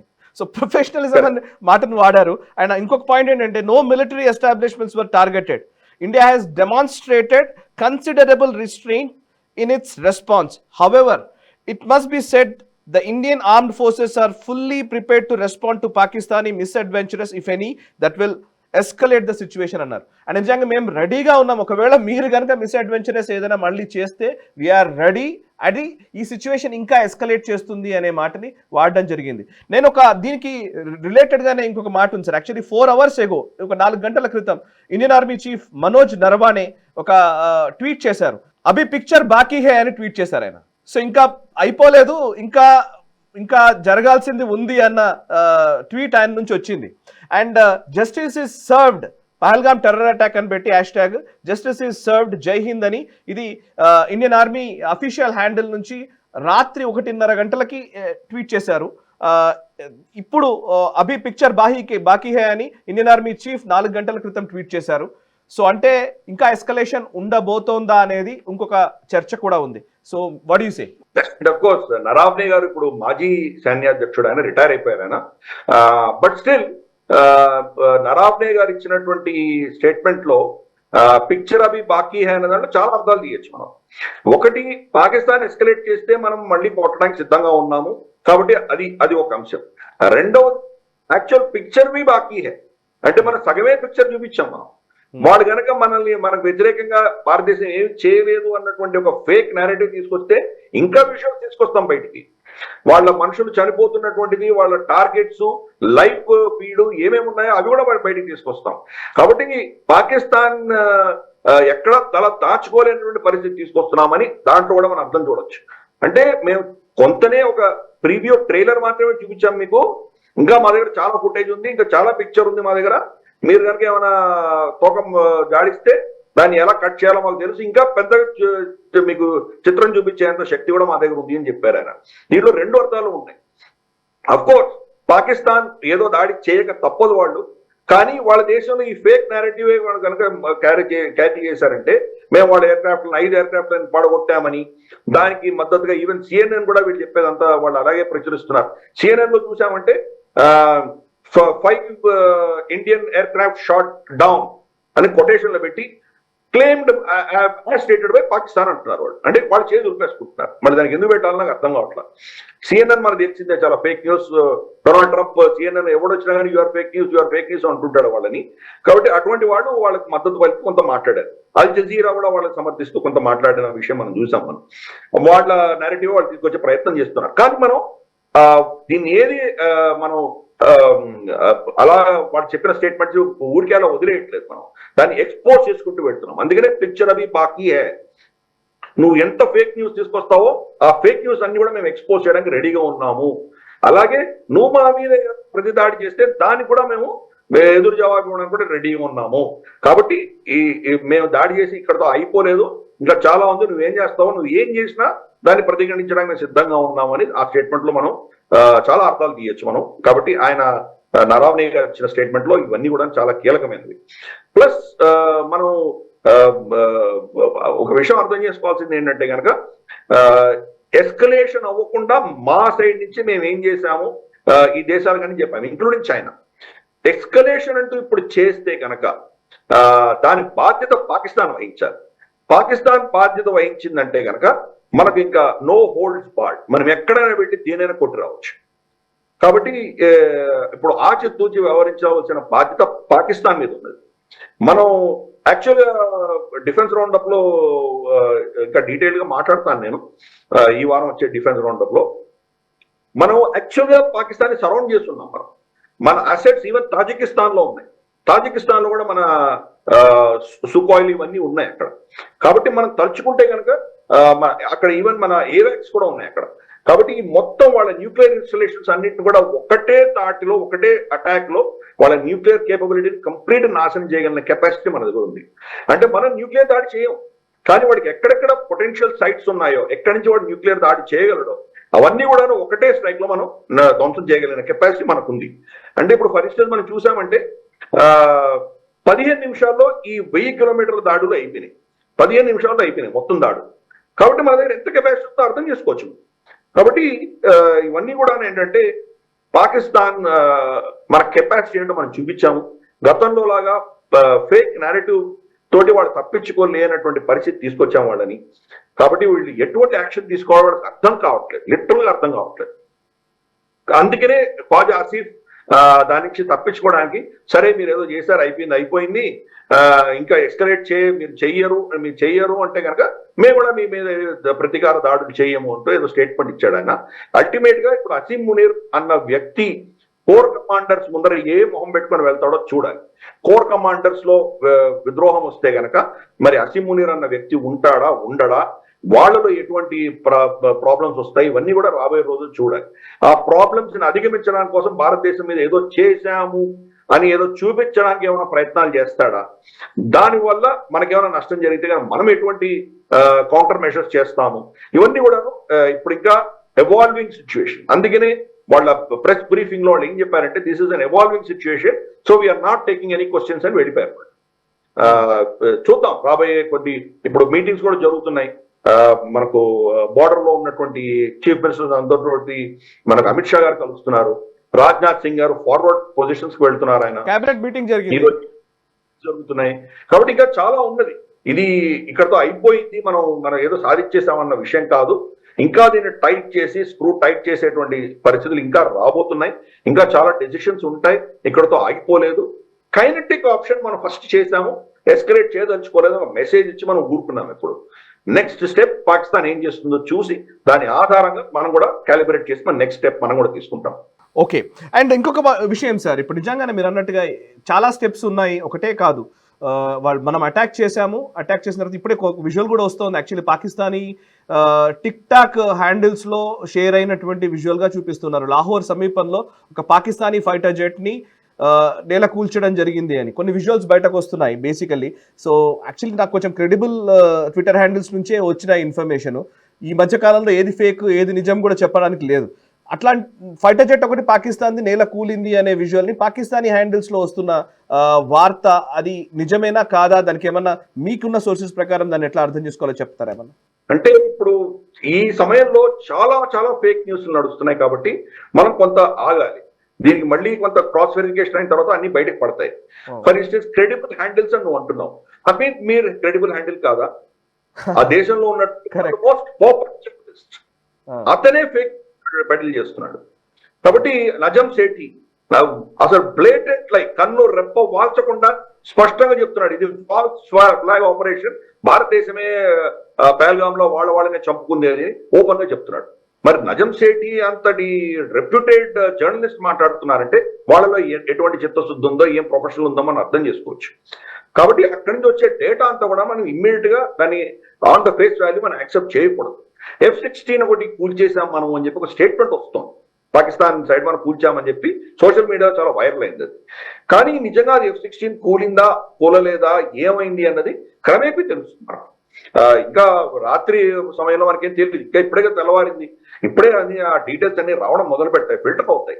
పాత వీడియోస్, చాలా వీడియోస్ ని ఇప్పుడే జరిగిన వీడియోస్ గా చిత్రీకరించి వాళ్ళు ఏమంటారంటే లైక్లు, తర్వాత దాని వాడు సోషల్ మీడియాలో ఫుట్ ప్రింట్ పెంచుకునే దిశగా చాలా ఇటువంటి చెత్త చాలా వస్తుంటుంది. కాబట్టి ప్రతిదీ మనం యాక్సెప్ట్ చేయాల్సిన అవసరం లేదు. కొంతమంది మన సైనికుల్ని మేము యుద్ధ ఖైదీలుగా తీసుకున్నామని చెప్పి పాకిస్తానీ హ్యాండిల్ అనౌన్స్ చేస్తారు. కాబట్టి ఇవన్నీ కూడా ఏంటంటే మనం ఏదో సోషల్ మీడియా వచ్చింది, ట్రెండ్ అవుతుంది కాబట్టి ఇది సత్యము అని స్ట్రైట్ అవే యాక్సెప్ట్ చేయడానికి వీల్లేదు. చాలా ఇటువంటి సిచ్యువేషన్ లో నెరేటివ్ వార్ చాలా పెద్ద పీట పీట మీద కూర్చుంటుంది అది. కాబట్టి మనం ఆచితూచి వ్యవహరించాలి. మనకు రాబోయే కొన్ని గంటల్లో మనకి ఈ డీటెయిల్స్ అన్ని కూడా మెల్లిమెల్లిగా బయటకు వస్తాయి. ఇప్పుడిప్పుడే మనకు తెలుస్తోంది చనిపోయిన వాళ్ళ సంఖ్య ఎంత, వాళ్ళ కుటుంబ సభ్యులు ఎవరు పోయారు, ఎటువంటి లీడర్స్ పోయారు, ఈ డీటెయిల్స్ అన్ని ఇప్పుడిప్పుడు తెలుస్తున్నాయి మనకి. ఒక విషయం మనకు బహుశా ఇంతవరకు క్లారిటీ లేదు, బట్ మోస్ట్ లైక్లీ ఈ ముగ్గురు మేజర్ మనకు ఉన్నటువంటి నలుగురు ఎవరైతే ఉన్నారో, మౌలానా మసూద్ అజర్, తర్వాత హఫీజ్ సయీద్, దావుద్ ఇబ్రాహీం, తర్వాత జకీర్ రెహమాన్ లఖ్వీ, ఇటువంటి వాళ్ళు ఒక మేజర్ 4-5 ఎవరైతే మెయిన్ టార్గెట్స్ మనకు ఉన్నారో వాళ్ళందరూ కూడాను వాళ్ళ మిలిటరీ క్యాంటన్మెంట్స్ లో పెట్టుకున్నారు. ఇది మాత్రం స్పష్టంగా మనం అర్థం చేసుకోవచ్చు. ఎందుకంటే వాళ్ళే టార్గెట్ అవుతారు అని చెప్పి మనకు హఫీజ్ సయీద్ కుమారుడు నిన్ననే స్టేట్మెంట్ ఇచ్చాడు. కాబట్టి వాళ్ళు అక్కడే ఆ కాంపౌండ్ అని ఎందుకుంటారు, వాళ్ళని అక్కడే పెడితే కనుక ఆబ్వియస్లీ టార్గెట్ అవుతారని తెలుసు కదా వాళ్ళకి. కాబట్టి వాళ్ళని తీసుకెళ్లి మిలిటరీ క్యాంటన్మెంట్ లో పెట్టారు. మనం కూడా నాన్ మిలిటరీ ఆపరేషన్ అన్నాం, మనం మిలిటరీ టార్గెట్ టచ్ చేయలేదు అన్నాం మనం. కాబట్టి మిలిటరీ ఏరియాస్ లో వాళ్ళు సేఫ్ గా ఉన్నారు వాళ్ళు. కాబట్టి వాళ్ళు ఈ మేజర్ 4-5 చావలేదు అని మనకు ఒక విధమైనటువంటి సూచన వస్తుంది. ఎందుకంటే లేకపోతే మన వాళ్ళే చెప్పుండేవాళ్ళు, హఫీజ్ సయీద్ని మేము లేపేసామని మన వాళ్ళే చెప్పుండేవాళ్ళు. ప్రెస్ బ్రీఫింగ్ లో చెప్పలేదు మనం. టార్గెట్స్ కొట్టామని చెప్పాం కానీ దాంట్లో ఎవరు చనిపోయారో ఆ డీటెయిల్స్ ఇవ్వలేదు మనకు. కాబట్టి కొంత సమయం పడుతుంది. దాంట్లో ఎవరెవరు చనిపోయారు, దానికి ఎంత నష్టం వచ్చింది, ఎటువంటి కేడర్ని కొట్టాము మనము, వాళ్ళ ఇన్ఫ్రాస్ట్రక్చర్ని ఎక్కడ కొట్టాము, ఏమని, ఇవన్నీ కూడా క్రమేపీ కొన్ని గంటల్లో మనకి ఇవన్నీ కూడా తెలుస్తాయి. కాబట్టి ఫేక్ న్యూస్ మనం విక్టిమ్స్ అవ్వకూడదు మనం. ఎందుకంటే మనకు నేషనల్ స్టాఫ్ కి క్రెడిబిలిటీ ఉన్నది. మనం 1-2 సార్లు 4 సార్లు వెరిఫై చేసే మనం మాట్లాడతాం. కాబట్టి మనం చెప్పేవన్నీ కూడాను మనం దాని మీద ఎంతో మనం చాలా దాన్ని రీసెర్చ్ చేసి దాన్ని బాగా క్షుణ్ణంగా చదివిన తర్వాతే మనం ఏది చెప్పినా చెప్తున్నాం. కాబట్టి మనం ఆ క్రెడిబిలిటీని తప్పకుండా మెయింటైన్ చేద్దాం. కాకపోతే ఫేక్ న్యూస్ ఇలా జరుగుతోంది అని చెప్పడంలో తప్పలేదు. న్యూస్ అయితే ఉంది, అది ఫేకో కాదో మాకు తెలియదు. క్రమేపీ దాని గురించి మనకు తెలిసిన తర్వాత దాని సత్యాసత్యాలు మనం చెప్పొచ్చు అని ఆ విషయం మాత్రం మనం చెప్పడంలో తప్పలేదు. ఓకే సార్, ఇంకొక పాయింట్, ఇప్పుడు విక్రమ్ మిస్రీ గారు, ఫారిన్ సెక్రటరీ విక్రమ్ మిస్రీ గారు, అదేవిధంగా Vyoma Singh, wing commander Vyoma Singh, colonel Sofia Qureshi ముగ్గురు కూడా ప్రెస్ బ్రీఫింగ్ చేశారు. బ్రీఫింగ్ చేస్తున్న క్రమంలో వాళ్ళు చెప్పిన అంశాలను చూస్తే కొన్ని డీటెయిల్స్ వారు పంచుకోవడం వెనకాల ఉద్దేశం ఏంటి అనేది కూడా చెప్పాలి. అసలు లష్కర్ తాయిబాకి సంబంధించినటువంటి టెర్రర్ క్యాంప్స్ గురించి మెన్షన్ చేశారు, అండ్ జైషే మొహమ్మద్ గురించి మెన్షన్ చేశారు, and at same time Hezbollah camp గురించి కూడా అటాక్ చేశారు. సో అవన్నీ డీటెయిల్స్ చెప్పారు. 9 ప్లేసెస్లో అటాక్ చేశాము అని చెప్పారు. సో దాంట్లో మనకు గమనిస్తే PoJK at the same time international border దాటి వెళ్ళిన places, south to north almost మన బార్డర్లో ఆల్మోస్ట్ మనకు భవల్పూర్ నుంచి చూసుకుంటే పై వరకు అటాక్స్ జరిగాయి. ఎక్కడెక్కడ ఉన్నాయో కొన్ని టెర్రర్ క్యాంప్స్ కావచ్చు, లాంచింగ్ ప్యాడ్స్ కావచ్చు, ఇవన్నీ ఉన్నాయి. నా ప్రశ్న ఏంటంటే, భవల్పూర్లో మసూద్ అజర్కి సంబంధించినటువంటి ఒక నెరేటివ్ వాళ్ళు బిల్డ్ చేస్తున్నది ఏంటంటే, భవల్పూర్లో ఒక మసీద్ని కూల్చివేశారు, సో మసీద్ మీద దాడి చేశారు అనే నెరేటివ్ని పాకిస్తాన్ బయటకు తీసుకొచ్చే ఒక ప్రయత్నం చేస్తోంది. సో ఇందాక మీరు దాన్ని మెన్షన్ చేశారు, కానీ అక్కడే మసూద్ అజర్ ఫ్యామిలీ చనిపోయారు అనేది కూడా ఒక వార్త వస్తుంది. మసూద్ అజర్ కావచ్చు, ఇంకొంతమంది తీవ్రవాదులు ఎవరెవరు చనిపోయారో కొన్ని ఇమేజెస్ కూడా ఇప్పుడు బయటకు వస్తున్నాయి. సో పాకిస్తాన్ నేరేటివ్, మేము అటాక్ చేస్తాం మేము అని ముందు చెప్పిన వాళ్ళు, తర్వాత అటాక్ చేయము, ఎస్కలేట్ చేయము అని పాకిస్తాన్ నుంచి మెసేజ్ వచ్చింది. ఇప్పుడు వాళ్ళు మళ్ళీ స్టేట్మెంట్ని మళ్ళీ మార్చుకున్నారు. అంటే మేము డైరెక్ట్గా అటాక్ చేయము, ఎస్కలేట్ చేయము అని చెబుతూనే ఇంకా ఏదైనా అంతర్జాతీయ వేదికల పైన దీన్ని ఒక విక్టిమ్హుడ్ని తీసుకొచ్చే ప్రయత్నం ఏమైనా చేస్తారా? ఒకవేళ దానికి మనం ప్రిపేర్డ్గానే ఉన్నామా? అసలు దాని గురించి చెప్తారా? తప్పకుండా చేస్తారు, ఎందుకు చేయరు? వాళ్ళకి తెలిసిన, వాళ్ళకి చాతనైన అన్ని అంశాలు అన్ని దేశాలకు వెళ్ళి వీళ్ళు చేసేటువంటి ప్రయత్నాలు వాళ్ళు చేస్తారు. కానీ ఈ రోజు వాళ్ళ పక్షాన్ని ఎవరు నిలబడ్డారు? ఈ రోజు మనం ప్రపంచంలో వాళ్ళ పక్షాన్ని నిలబడ్డటువంటి వాళ్లకు మనం చాయిస్ ఇవ్వబోతున్నాం. మీరు పాకిస్తాన్ తో ఉంటారా, మాతో ఉంటారా అన్నటువంటి చాయిస్ మనం వాళ్ళకి ఇచ్చి వాళ్ళని ఎవరి పక్షాన్ని నిలబడాలో నిర్ణయించుకోమని వాళ్ళని ఫోర్స్ చేయబోతున్నాం. మనం ఆ పరిస్థితి ఈ రోజు వస్తుంది. గల్ఫ్ దేశాలు కూడా అదే పరిస్థితి. చాలా కీలకమైనటువంటి స్టేట్మెంట్ మనం చూసామంటే కనుక, నిన్న వచ్చినటువంటి ట్వీట్ మనం చూస్తే కనుక, ఖతార్ నుంచి వాళ్ళ ఎమీర్ ఇచ్చిన స్టేట్మెంట్, భారతదేశం పక్షాన మేము నిలబడ్డాము, దోషులను శిక్షించాలి అని స్టేట్మెంట్ వచ్చింది అక్కడి నుంచి. అదే ఖతార్ లో ఉన్నటువంటి అల్ జజీరా మనకు వ్యతిరేకంగా పాకిస్తాన్ సమర్థిస్తూ వాళ్ళు ఇచ్చిన న్యూస్ కవరేజ్ మనం చూస్తున్నాం మనం. కానీ ఖతార్ ఎమీర్ భారతదేశానికి రీసెంట్ గా ఒక 2 వారాల క్రితం వచ్చినప్పుడు మోదీ గారు స్వయాన ఎయిర్పోర్ట్ కి వెళ్ళి ఆయన రిసీవ్ చేశారు. నార్మల్ గా ప్రధానమంత్రి ఎప్పుడు వెళ్ళరు ఎయిర్పోర్ట్ కి వెళ్ళి రిసీవ్ చేయరు అవన్నీ కూడా. అటువంటిది ఈవెన్ మనకు పెద్ద పెద్ద రాష్ట్రపతులు ప్రధానమంత్రులు వస్తే కూడా ఆయన ఎయిర్పోర్ట్ కి వెళ్ళరు. అటువంటిది ఖతార్, చిన్న దేశమైన ఖతార్ ఎమీర్ వస్తే ఈయన వెళ్ళి రిసీవ్ చేశారు. కాబట్టి అక్కడ మన సైడు అక్కడ గాలి మళ్ళుతున్న విషయం మనం అర్థం చేసుకోవాలి. కాబట్టి పాకిస్తాన్ యొక్క దౌత్యపరమైన శక్తులు ఎవరైతే వాళ్ళ పక్షాన్ని నిలబడిన వాళ్ళు ఉన్నారో వాళ్ళు అందరినీ న్యూట్రలైజ్ చేస్తూ వెళ్ళారు. ఇప్పుడు వాళ్ళకి మిగిలింది 3-4 దేశాలు తప్ప ఇంకెవరు లేరు.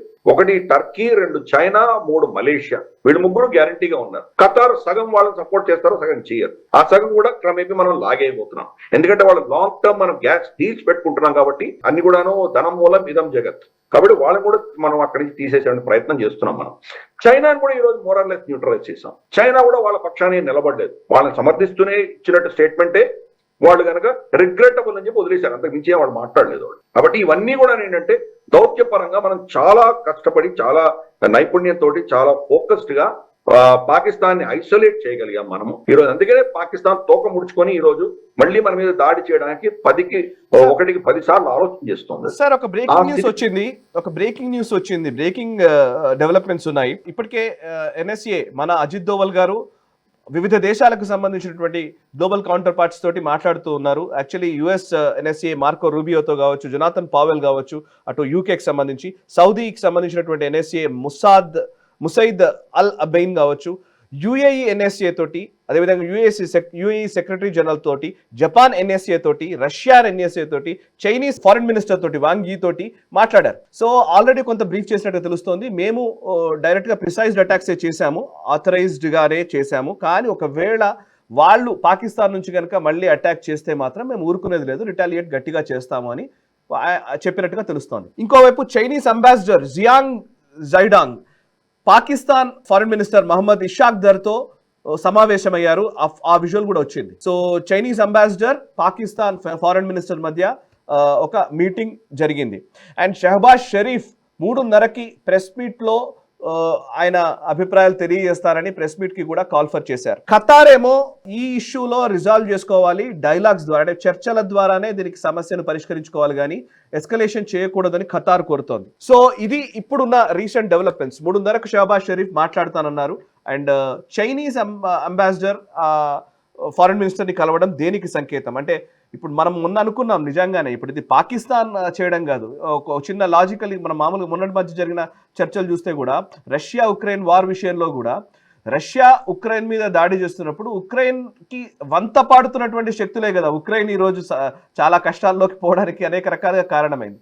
సో ఇప్పుడు పాకిస్తాన్ని ప్రేరేపించడానికి ముందొచ్చే శక్తుల్లో ఫస్ట్ చైనా ఉంటుంది. సో ఎస్కలేట్ చేయమని పాకిస్తాన్ అనుకున్నప్పటికీ ఎస్కలేట్ చేసే విధంగానే ఈ పురిగొల్పే అవకాశాలు ఉన్నాయా అనేది ఒక చర్చ. సో ఈ డెవలప్మెంట్స్ అట్లా అర్థం చేసుకోవాలి. నిజంగా ఈ రోజు పాకిస్తాన్ యుద్ధం చేసే క్షమత వాళ్ళకు ఉన్నదా? కరెక్ట్. వాళ్ళు యుద్ధం చేయాలంటే కనుక తప్పకుండా ఒక ఏమంటారంటే మన చైనా ప్రోద్బలంతో, చైనా సహాయంతో మాత్రమే వాళ్ళు యుద్ధం చేయగలరు.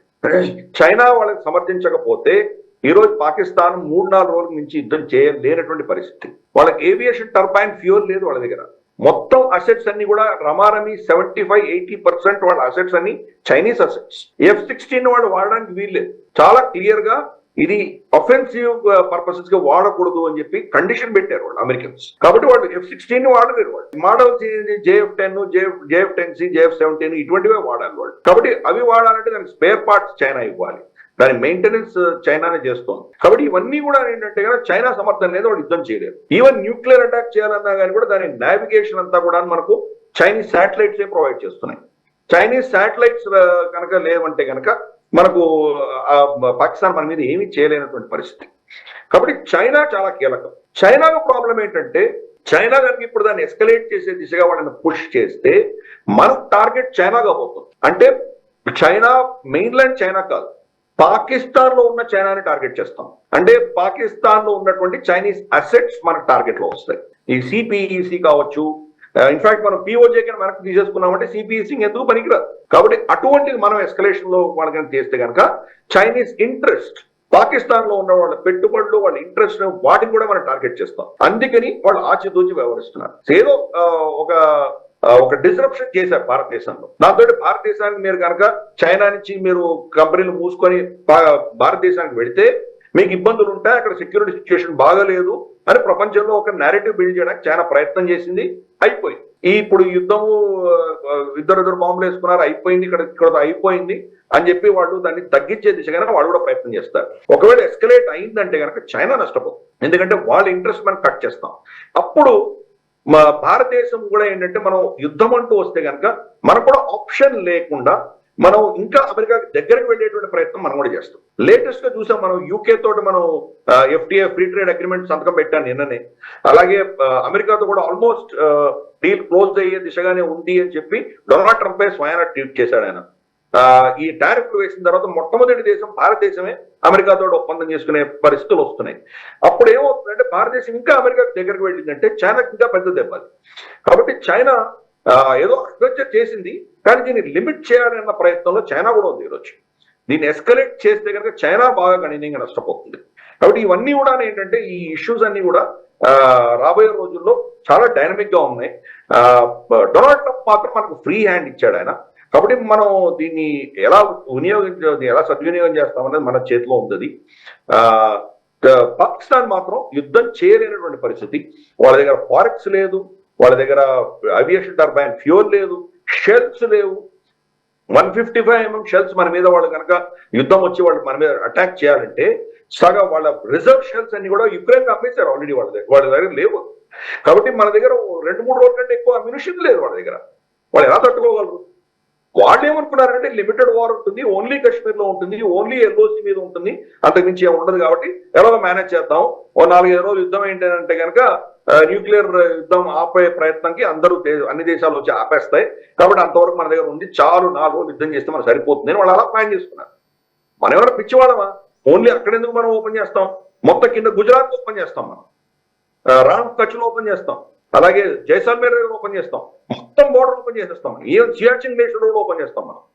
వాళ్ళకి ఎక్కడ పోతారు? వాళ్ళకి ఆల్రెడీ వాళ్ళ సైన్యం సగం బలూచిస్తాన్ లో ఇరుక్కుంది, ఖైబర్ పఖ్తూన్ఖ్వాలో ఇక్కడంతా ఇరుక్కున్నారు వాళ్ళు. అక్కడి నుంచి విత్డ్రా చేస్తే కానీ అక్కడ పరిస్థితి ఏమవుతుంది? కాబట్టి ఈరోజు పాకిస్తాన్ యుద్ధం చేసే శక్తి లేదు, పట్టిమ లేదు వాళ్ళ దగ్గర. కాబట్టి ఈ రోజు ఎస్కలేషన్ మ్యాట్రిక్స్ వాడికి వదిలేశాం. వాడు పెద్ద మన మీద దాడి చేసి కౌంటర్ అటాక్ చేసి యుద్ధం చేసే అంత శక్తి ఉంది, వాడు మన మీద పెద్ద విరుచుకుపడతాడు అన్న సీనే లేదు వాళ్ళకి, పాకిస్తాన్కి. చైనా కూడా వాళ్ళని ప్రోత్సహించి ముందర తీసుకెళ్లే ప్రయత్నం వాళ్ళు కూడా చేయరు. దీన్ని అయిపోయింది ఇక్కడని డిఎస్కలేట్ చేసే ప్రయత్నమే చేస్తారు వాళ్ళు. ఈ ఎఫెక్ట్ తోటి మనం చూసాం, ఇంకా కాశ్మీర్లోకి టూరిస్టులు ఎవరు వెళ్ళరు. ఆబ్వియస్లీ పడిపోయింది, టూరిస్ట్ ట్రాప్ కింద పడిపోతుంది. ఇంతవరకు ఉన్నటువంటి 2019 నుంచి ఉన్నటువంటి గ్రోత్ స్టోరీ, ఒక శాంతి అక్కడ బాగా నెలకొంది అన్నటువంటి స్టోరీని ఆల్రెడీ వాళ్ళు డిస్టర్బ్ చేశారు. కాబట్టి మళ్ళీ ఇది రిస్టోర్ అవడానికి 5-6 సంవత్సరాలు పట్టొచ్చు. అది చాలు వాళ్ళకి. ఇంటర్నేషనలైజ్ చేసి దాన్ని ఆ పరిస్థితి తీసుకెళ్ళడానికి వాళ్ళకి చాలది. కాబట్టి ఈ ఎఫర్ట్ లో పాకిస్తాన్ దెబ్బతినింది, కానీ ఆ దెబ్బతిన్న దానికి వాళ్ళు మూల్యం చెల్లించమని వాళ్ళు చైనాను అడుగుతారు. వాళ్ళు మీ వల్లనే కదా మేము వెళ్ళాం కాబట్టి మాకు పైసలు ఇవ్వండి అని చెప్పి ఏడుస్తారు చైనా దగ్గరికి వెళ్ళి. చూద్దాం మరి రాబోయే రోజుల్లో ఇది మరి చైనా దీన్ని ఇంకొంచెం ముందుకు తీసుకెళ్లే ప్రయత్నం చేస్తుందా, చేసి వాళ్ళు కూడా నష్టపోతారా, లేదా ఇక్కడ ఇది సమస్యని ఆపేసి వాళ్ళ ఫోకస్ అంతా కూడాను అమెరికా మీద పెడుతుందా చూడాలి. అమెరికా మీద ఫోకస్ పెట్టినప్పుడు భారతదేశం వాళ్ళకి చాలా కీలకం. అందుకనే మనం చూసాం వాళ్ళ దగ్గర నుంచి స్టేట్మెంట్స్ ఏమొస్తున్నాయి చైనా నుంచి. Dragon and elephant we should go for a tango అని చెప్పి షీ జిన్పింగ్ మన ప్రెసిడెంట్ కి ఇచ్చిన రాసిన లెటర్ కావచ్చు, లేదా భారతదేశం నుంచి వచ్చే వాళ్ళకి 85,000 మందికి మేము వీసాలు ఇచ్చామని చెప్పి అమెరికాలో చెప్పడం, ఇవన్నీ చూసాం మనం. భారతదేశం వాళ్ళకి చాలా క్రూషియల్ అని అర్థమైంది వాళ్ళకి. మనం ఇప్పుడు స్ట్రైక్ చేసామంటే చాలా అంశాల్లో వాళ్ళు చైనీస్ ఎకానమీని కూడా మనం టార్గెట్ చేసేటువంటి క్షమత మనకు ఉన్నది. కాబట్టి చూద్దాం, ఇదంతా కూడా ఎవాల్వింగ్ సిచ్యుయేషన్. కాబట్టి ఇప్పుడు చైనా పాకిస్తాన్ ని ఎస్కలేట్ చేయమని పుష్ చేస్తుంది అని నేను అనుకోవట్లేదు. పాకిస్తాన్ కూడా అంత సీన్ లేదు, వాళ్ళ దగ్గర ఎస్కలేట్ చేసి యుద్ధం చేసే సీన్ లేదు. హసీం మునీర్ కి జీతం కావాలంటే IMF దగ్గర నుంచి అప్పు వస్తే గానీ జీతం కూడా రాదు అతనికి. ఆ పరిస్థితిలో వాళ్ళు యుద్ధం ఏం చేయగలరు? ఈ ప్రగల్భాలు, ఈ నేరేటివ్ వారు, ఇవన్నీ తప్ప వాళ్ళు అంతకంటే ఇంకేం చేయలేరు వాళ్ళు. కాబట్టి let us wait and watch. ఆవిడ వ్యోమకేష్ సింగ్ ఆవిడ చెప్పినటువంటి స్టేట్మెంట్ అనేది చాలా కీలకమైంది. దేనికి సిద్ధంగా ఉన్నాము అన్నటువంటి స్టేట్మెంట్ చాలా కీలకం. ఓకే. అండ్ ప్రధాని నరేంద్ర మోదీ తన 3 దేశాల పర్యటనని రద్దు చేసుకున్నారని ఒక వార్త వస్తుంది సార్. క్రొయేషియా, నెదర్లాండ్స్, నార్వేకి 13 మే నుంచి 17 మే మధ్య ఆయన పర్యటన ఉంది. అది పోస్ట్పోన్ చేసుకున్నట్టుగా మనకు సమాచారం వస్తుంది. అండ్ కేబినెట్ సమావేశం కూడా జరిగింది. సో ఒక 2-3 విషయాలతో మనం కంక్లూడ్ చేద్దాం. సో మన భారతదేశం ముందున్న ఆప్షన్స్తో పోల్చితే లేదా భారతదేశపు పటిష్ట సైనిక సామర్థ్యానికి సంబంధించిన విషయాలు చూసినా, లేకపోతే భారతదేశానికి ప్రపంచంలో ఉన్నటువంటి పేరు ప్రఖ్యాతులు చూసినా, ఇంతకు ముందు పాకిస్తాన్తో ఉన్న పరిస్థితికి ఈ రోజు ఉన్న పరిస్థితికి చాలా డిఫరెన్స్ ఉంది. No doubt about it. 65 వార్లో వాళ్ళని మట్టి కరిపించాము, 71లో మట్టి కరిపించాము, 99లో కార్గిల్ వార్లో మట్టి కరిపించాము. అదంతా ఉన్నప్పటికీ ప్రాక్సీ వార్ విషయంలోనే గొడవ అంతా ఉంది. సో ప్రాక్సీ వార్ మీరు లాస్ట్ టైం అన్నారు, టెర్రర్ లాంచ్ ప్యాడ్స్ని లేకపోతే ఈ రోజున్న టెర్రరిస్ట్లని చంపినంత మాత్రాన ఈ ఇష్యూ ఆగిపోదు అని. సో పాకిస్తాన్ ఎస్టాబ్లిష్మెంట్కు పెయిన్ కలగనంత వరకు కూడా ఈ సమస్య నుంచి మనం పరిష్కారం చూడలేము అనేది మీరు మొదటి నుంచి తీసుకున్న స్టాండ్. నిజానికి కరెక్ట్ అది. సో పాకిస్తాన్కి పెయిన్ కలిగిందా ఈ దెబ్బతోటి? ఇంకా కలగాల్సింది ఉందా? ఒకవేళ అదే పరిస్థితి అయితే కనుక మనం వాళ్ళు ఒకవేళ ఎస్కలేట్ చేయలేదంటే కనుక ఇంకా ప్రతీకారం అయిపోయింది అని ఊరుకోవడం వల్ల నిజానికి పరిష్కారం వస్తుందా? మనం కొంత అవమానం వాళ్ళకు మనం అవమానం వచ్చే పరిస్థితి తీసుకొచ్చాం. మనం ఈ రోజు వాడు తల ఎక్కడ పెట్టుకోవాలో అర్థం లేని పరిస్థితి తీసుకొచ్చాం వాళ్ళకి. కానీ వాళ్ళకి సిగ్గు ఎప్పుడుంది వాళ్ళకి? వాళ్ళు ఓపెన్ గా వెళ్ళిపోగలరు, వాళ్ళు ఓపెన్ గా వెళ్ళి అన్ని కూడా అబద్ధాలు బ్లేటెంట్ గా చెప్పగలరు. కాబట్టి వాళ్ళ నుంచి మనం నైతికత ఏం ఎక్స్పెక్ట్ చేయగలం? వాళ్ళని ఇంకా చాలా చర్యలు చేయాలి. మనం ఒక సైద్ధాంతిక పరమైనటువంటి యుద్ధం మన మీద జరుగుతోంది, ఒక కల్చరల్ సివిలైజేషన్ యుద్ధం జరుగుతోంది. దానికి మనం మిలిటరీ, తర్వాత ఎకనామిక్, డిప్లొమాటిక్ ఇవి మాత్రమే సరిపోవు. మనం కూడా సైద్ధాంతికమైనటువంటి యుద్ధం మనం కూడా వాళ్ళ మీద చేయాలి. అప్పుడే మనం వాళ్ళని ఓడించగలం. కాబట్టి ఈ కాన్సెప్ట్ ఆఫ్ పాకిస్తాన్ అన్నది ఫస్ట్ ఎక్స్పోజ్ అవ్వాలి. పాకిస్తాన్ అన్న కాన్సెప్ట్ ఏంటి? మేము భారతీయులం కాదు అన్నది ఒకటే కాన్సెప్ట్ వాళ్ళకి. ఆ నెగటివిటీ మనం ఫస్ట్ టార్గెట్ చేయాలి. కాబట్టి చాలా సైకలాజికల్ యుద్ధం చేయాలి. ఫస్ట్ మనం పిఓజేకే అని మన దేశంలో విలీనం చేసుకునే దిశగా పావులు కలపాలి. కలుపుకుంటాం లేదా పక్కన పెడదాం. అక్కడ వాళ్ళకి మనుషులకు రిప్రజెంటేషన్ ఇవ్వడము, తర్వాత గిల్గిట్ బాల్టిస్తాన్ ని అక్కడ దానికి సంబంధించిన వాళ్ళకి ఏదో మనం జమ్మూ కాశ్మీర్ అసెంబ్లీలో వాళ్ళకి స్థానాలు కల్పించడం, ఇటువంటివి మనం చర్యలు చేయాలి. అలాగే అక్కడ జరుగుతున్న అకృత్యాలని మనం వాళ్ళని ఎక్స్పోజ్ చేస్తూ పాకిస్తాన్ కి డిమార్షే ఇవ్వడం, ఇటువంటివి సైకలాజికల్ వార్ఫేర్ మనం కూడా చేయడం మొదలు పెట్టాలి. బలూచీలకు సమర్థన ఇవ్వడం మొదలు పెట్టాలి మనం. అలాగే ఆఫ్ఘనిస్తాన్ మనం ఫండింగ్ ఇచ్చి అక్కడ మనం డ్యాములు కట్టడం మొదలు పెట్టాలి. కాబుల్, ఖుర్రం ఇటువంటివి నదులు ఏవైతే పాకిస్తాన్కి పెడుతున్నారో దాన్ని ఆపేసే ప్రయత్నం అక్కడి నుంచి కూడా చేయాలి. 80% మన దగ్గర నుంచి పెడితే 20% ఆఫ్ఘనిస్తాన్ నుంచి వస్తాయి. ఆఫ్ఘనిస్తాన్ నుంచి వస్తున్నా కూడా మనం ఆపేసే ప్రయత్నం మనం చేయాలి. కాబట్టి మల్టీ ప్రాంగ్డ్ అటాక్ చేయాలి. ప్లస్ ఈ సైనిక ఎస్టాబ్లిష్మెంట్ ఏదైతే ఉందో వాళ్ళ బిజినెసెస్ ని దెబ్బకొట్టాలి.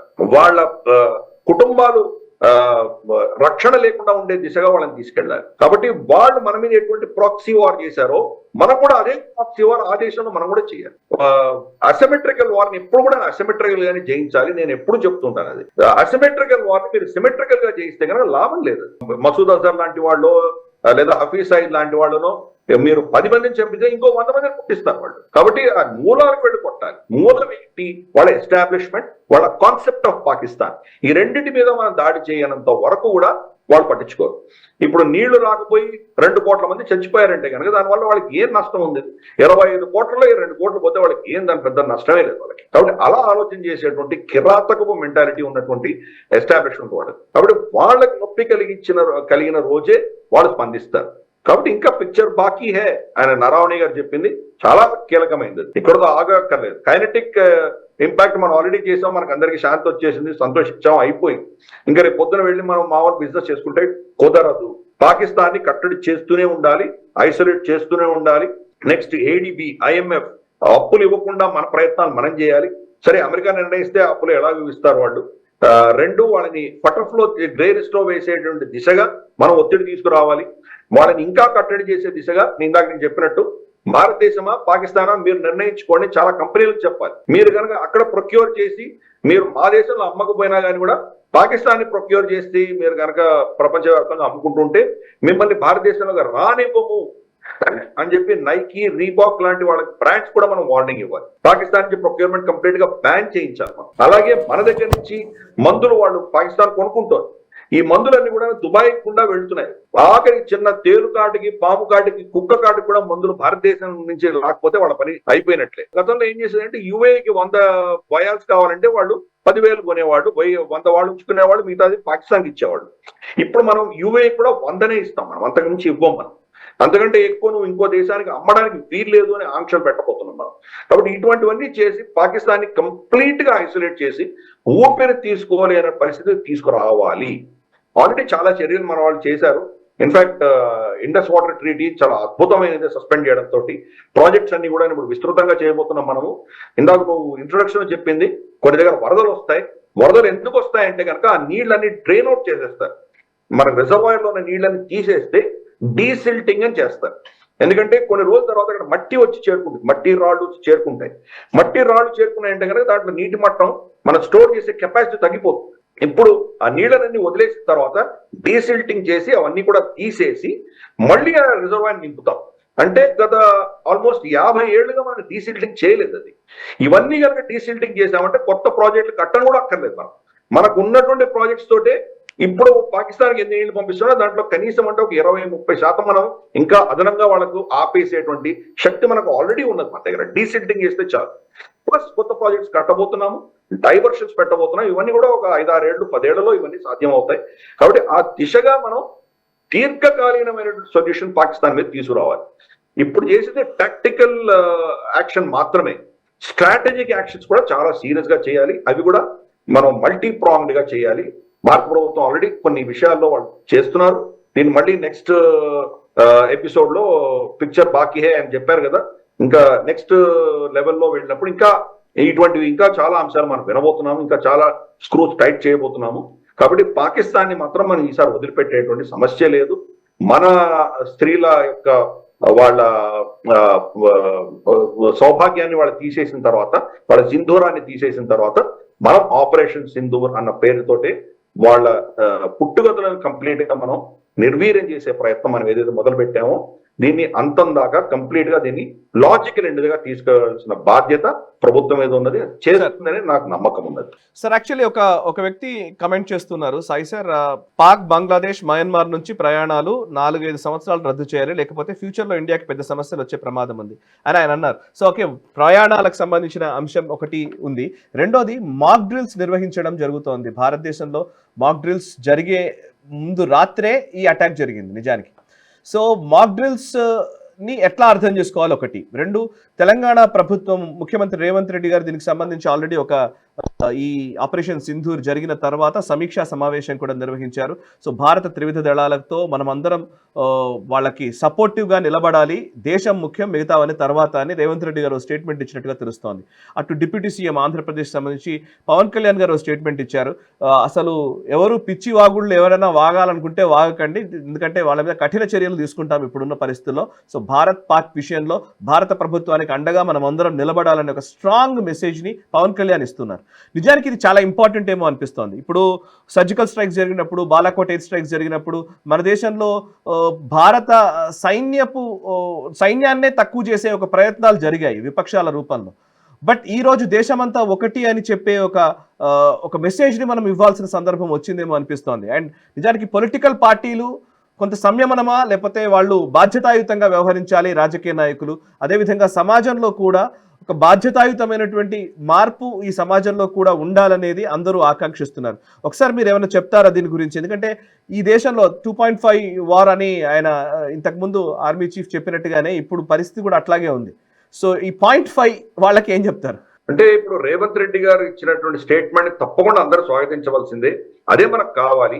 మనకు యుధిష్ఠిరుడు చెప్పినటువంటి సూక్తి మనం గుర్తుపెట్టుకోవాలి. బాహ్య శత్రువులు వచ్చినప్పుడు మనం పంచాధికం శతం అని చెప్పారు ఆయన, మనం 105 మంది అని చెప్పారు. మనలో మనం కొట్లాడుకున్నప్పుడు మేము 5 మీరు 100 అని చాలా స్పష్టంగా చెప్పారు. కాబట్టి ఆ పంథాలోనే ఇచ్చినటువంటి స్టేట్మెంట్ రేవంత్ రెడ్డి గారు మనం స్వాగతించారు. కానీ మరి రేవంత్ రెడ్డి గారు, మల్లికార్జున్ ఖర్గే ఆయన పార్టీ ప్రెసిడెంట్ నిన్న ఇచ్చినటువంటి దౌర్భాగ్యపు స్టేట్మెంట్ ని ఆయన దాన్ని ఎలా సమర్థిస్తారో అది కూడా అడిగి చూడాలి.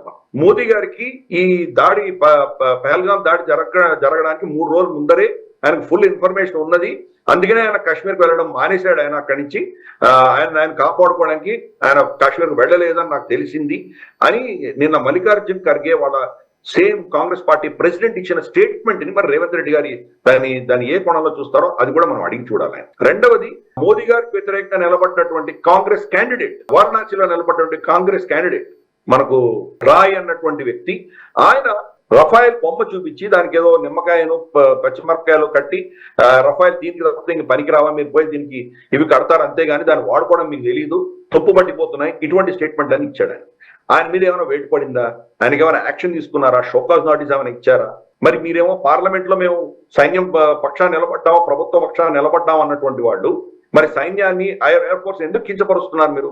మోదీ గారు మొత్తం వాళ్ళకి ఫ్రీ హ్యాండ్ ఇచ్చారు కదా, త్రివిధ దళాలకి మీరు ఎలా యాక్షన్ తీసుకుంటారో తీసుకోండి అని యాక్షన్ పర్మిషన్ ఇచ్చిన తర్వాత మీరు ఈ రఫాయల్ని చూపించి ఈ నాటకాలు, ఇటువంటి నీచమైనటువంటి చర్యలు చేయడం వల్ల ఎవరిని కొడుతున్నారు మీరు? ఎవరు దెబ్బ కొడుతున్నారు? మన ఎయిర్ ఫోర్స్ ని, రఫాయిల్ ని కొడుతున్నారా లేదా మీరు? కాబట్టి ఇటువంటి చర్యలకు మీరేమైనా యాక్షన్ చేశారు? జిగ్నేష్ మవాని చేసిన పిచ్చి కూతురు చూస్తున్నాం మనం. అలాగే కర్ణాటకలో సిద్ధరామయ్య గారు ఏం స్టేట్మెంట్ ఇచ్చారు? వాళ్ళ మంత్రి, ఇన్ఫాక్ట్ సిద్ధరామయ్య ప్రభుత్వంలో ఒక మంత్రి ఏమంటున్నాడు, ఆయన అక్కడ జరిగింది అసలు హిందూ ముస్లిం విషయమే కాదు, టెర్రరిస్ట్ ఎవడు హిందూ ముస్లిం చూడ్డు, వాడు దొరికిన వాడిని కాల్చిపోతాడు అంతేగాని ఇది నేను నమ్మను, అదంతా ఉట్టి పూటకం అంటున్నాడు. కాబట్టి ఇటువంటి వాడు సైఫుద్దీన్ సోర్స్ అతనేమంటున్నాడు? అతను కూడా కాంగ్రెస్ పార్టీ మెంబరే కదా. వీళ్ళందరూ ఎటువంటి మాటలు మాట్లాడుతున్నారు? వాళ్ళ మీద ఏమైనా చర్యలు తీసుకున్నారా? రాహుల్ గాంధీ కూడా మళ్ళీ శవాల మీద రాజకీయాలు చేస్తున్నాడు కదా. ఆయన వచ్చిన తర్వాత వెళ్ళి అక్కడ ముస్లిం 26 మంది చనిపోతే దాంట్లో ఒక్క ముస్లిం చనిపోయాడు, ఆ గుర్రం నడిపించేటువంటి వ్యక్తి, అతని టికెట్ వచ్చాడు. మిగతా 25 మంది ఇంట్లోకి వెళ్ళలేదు.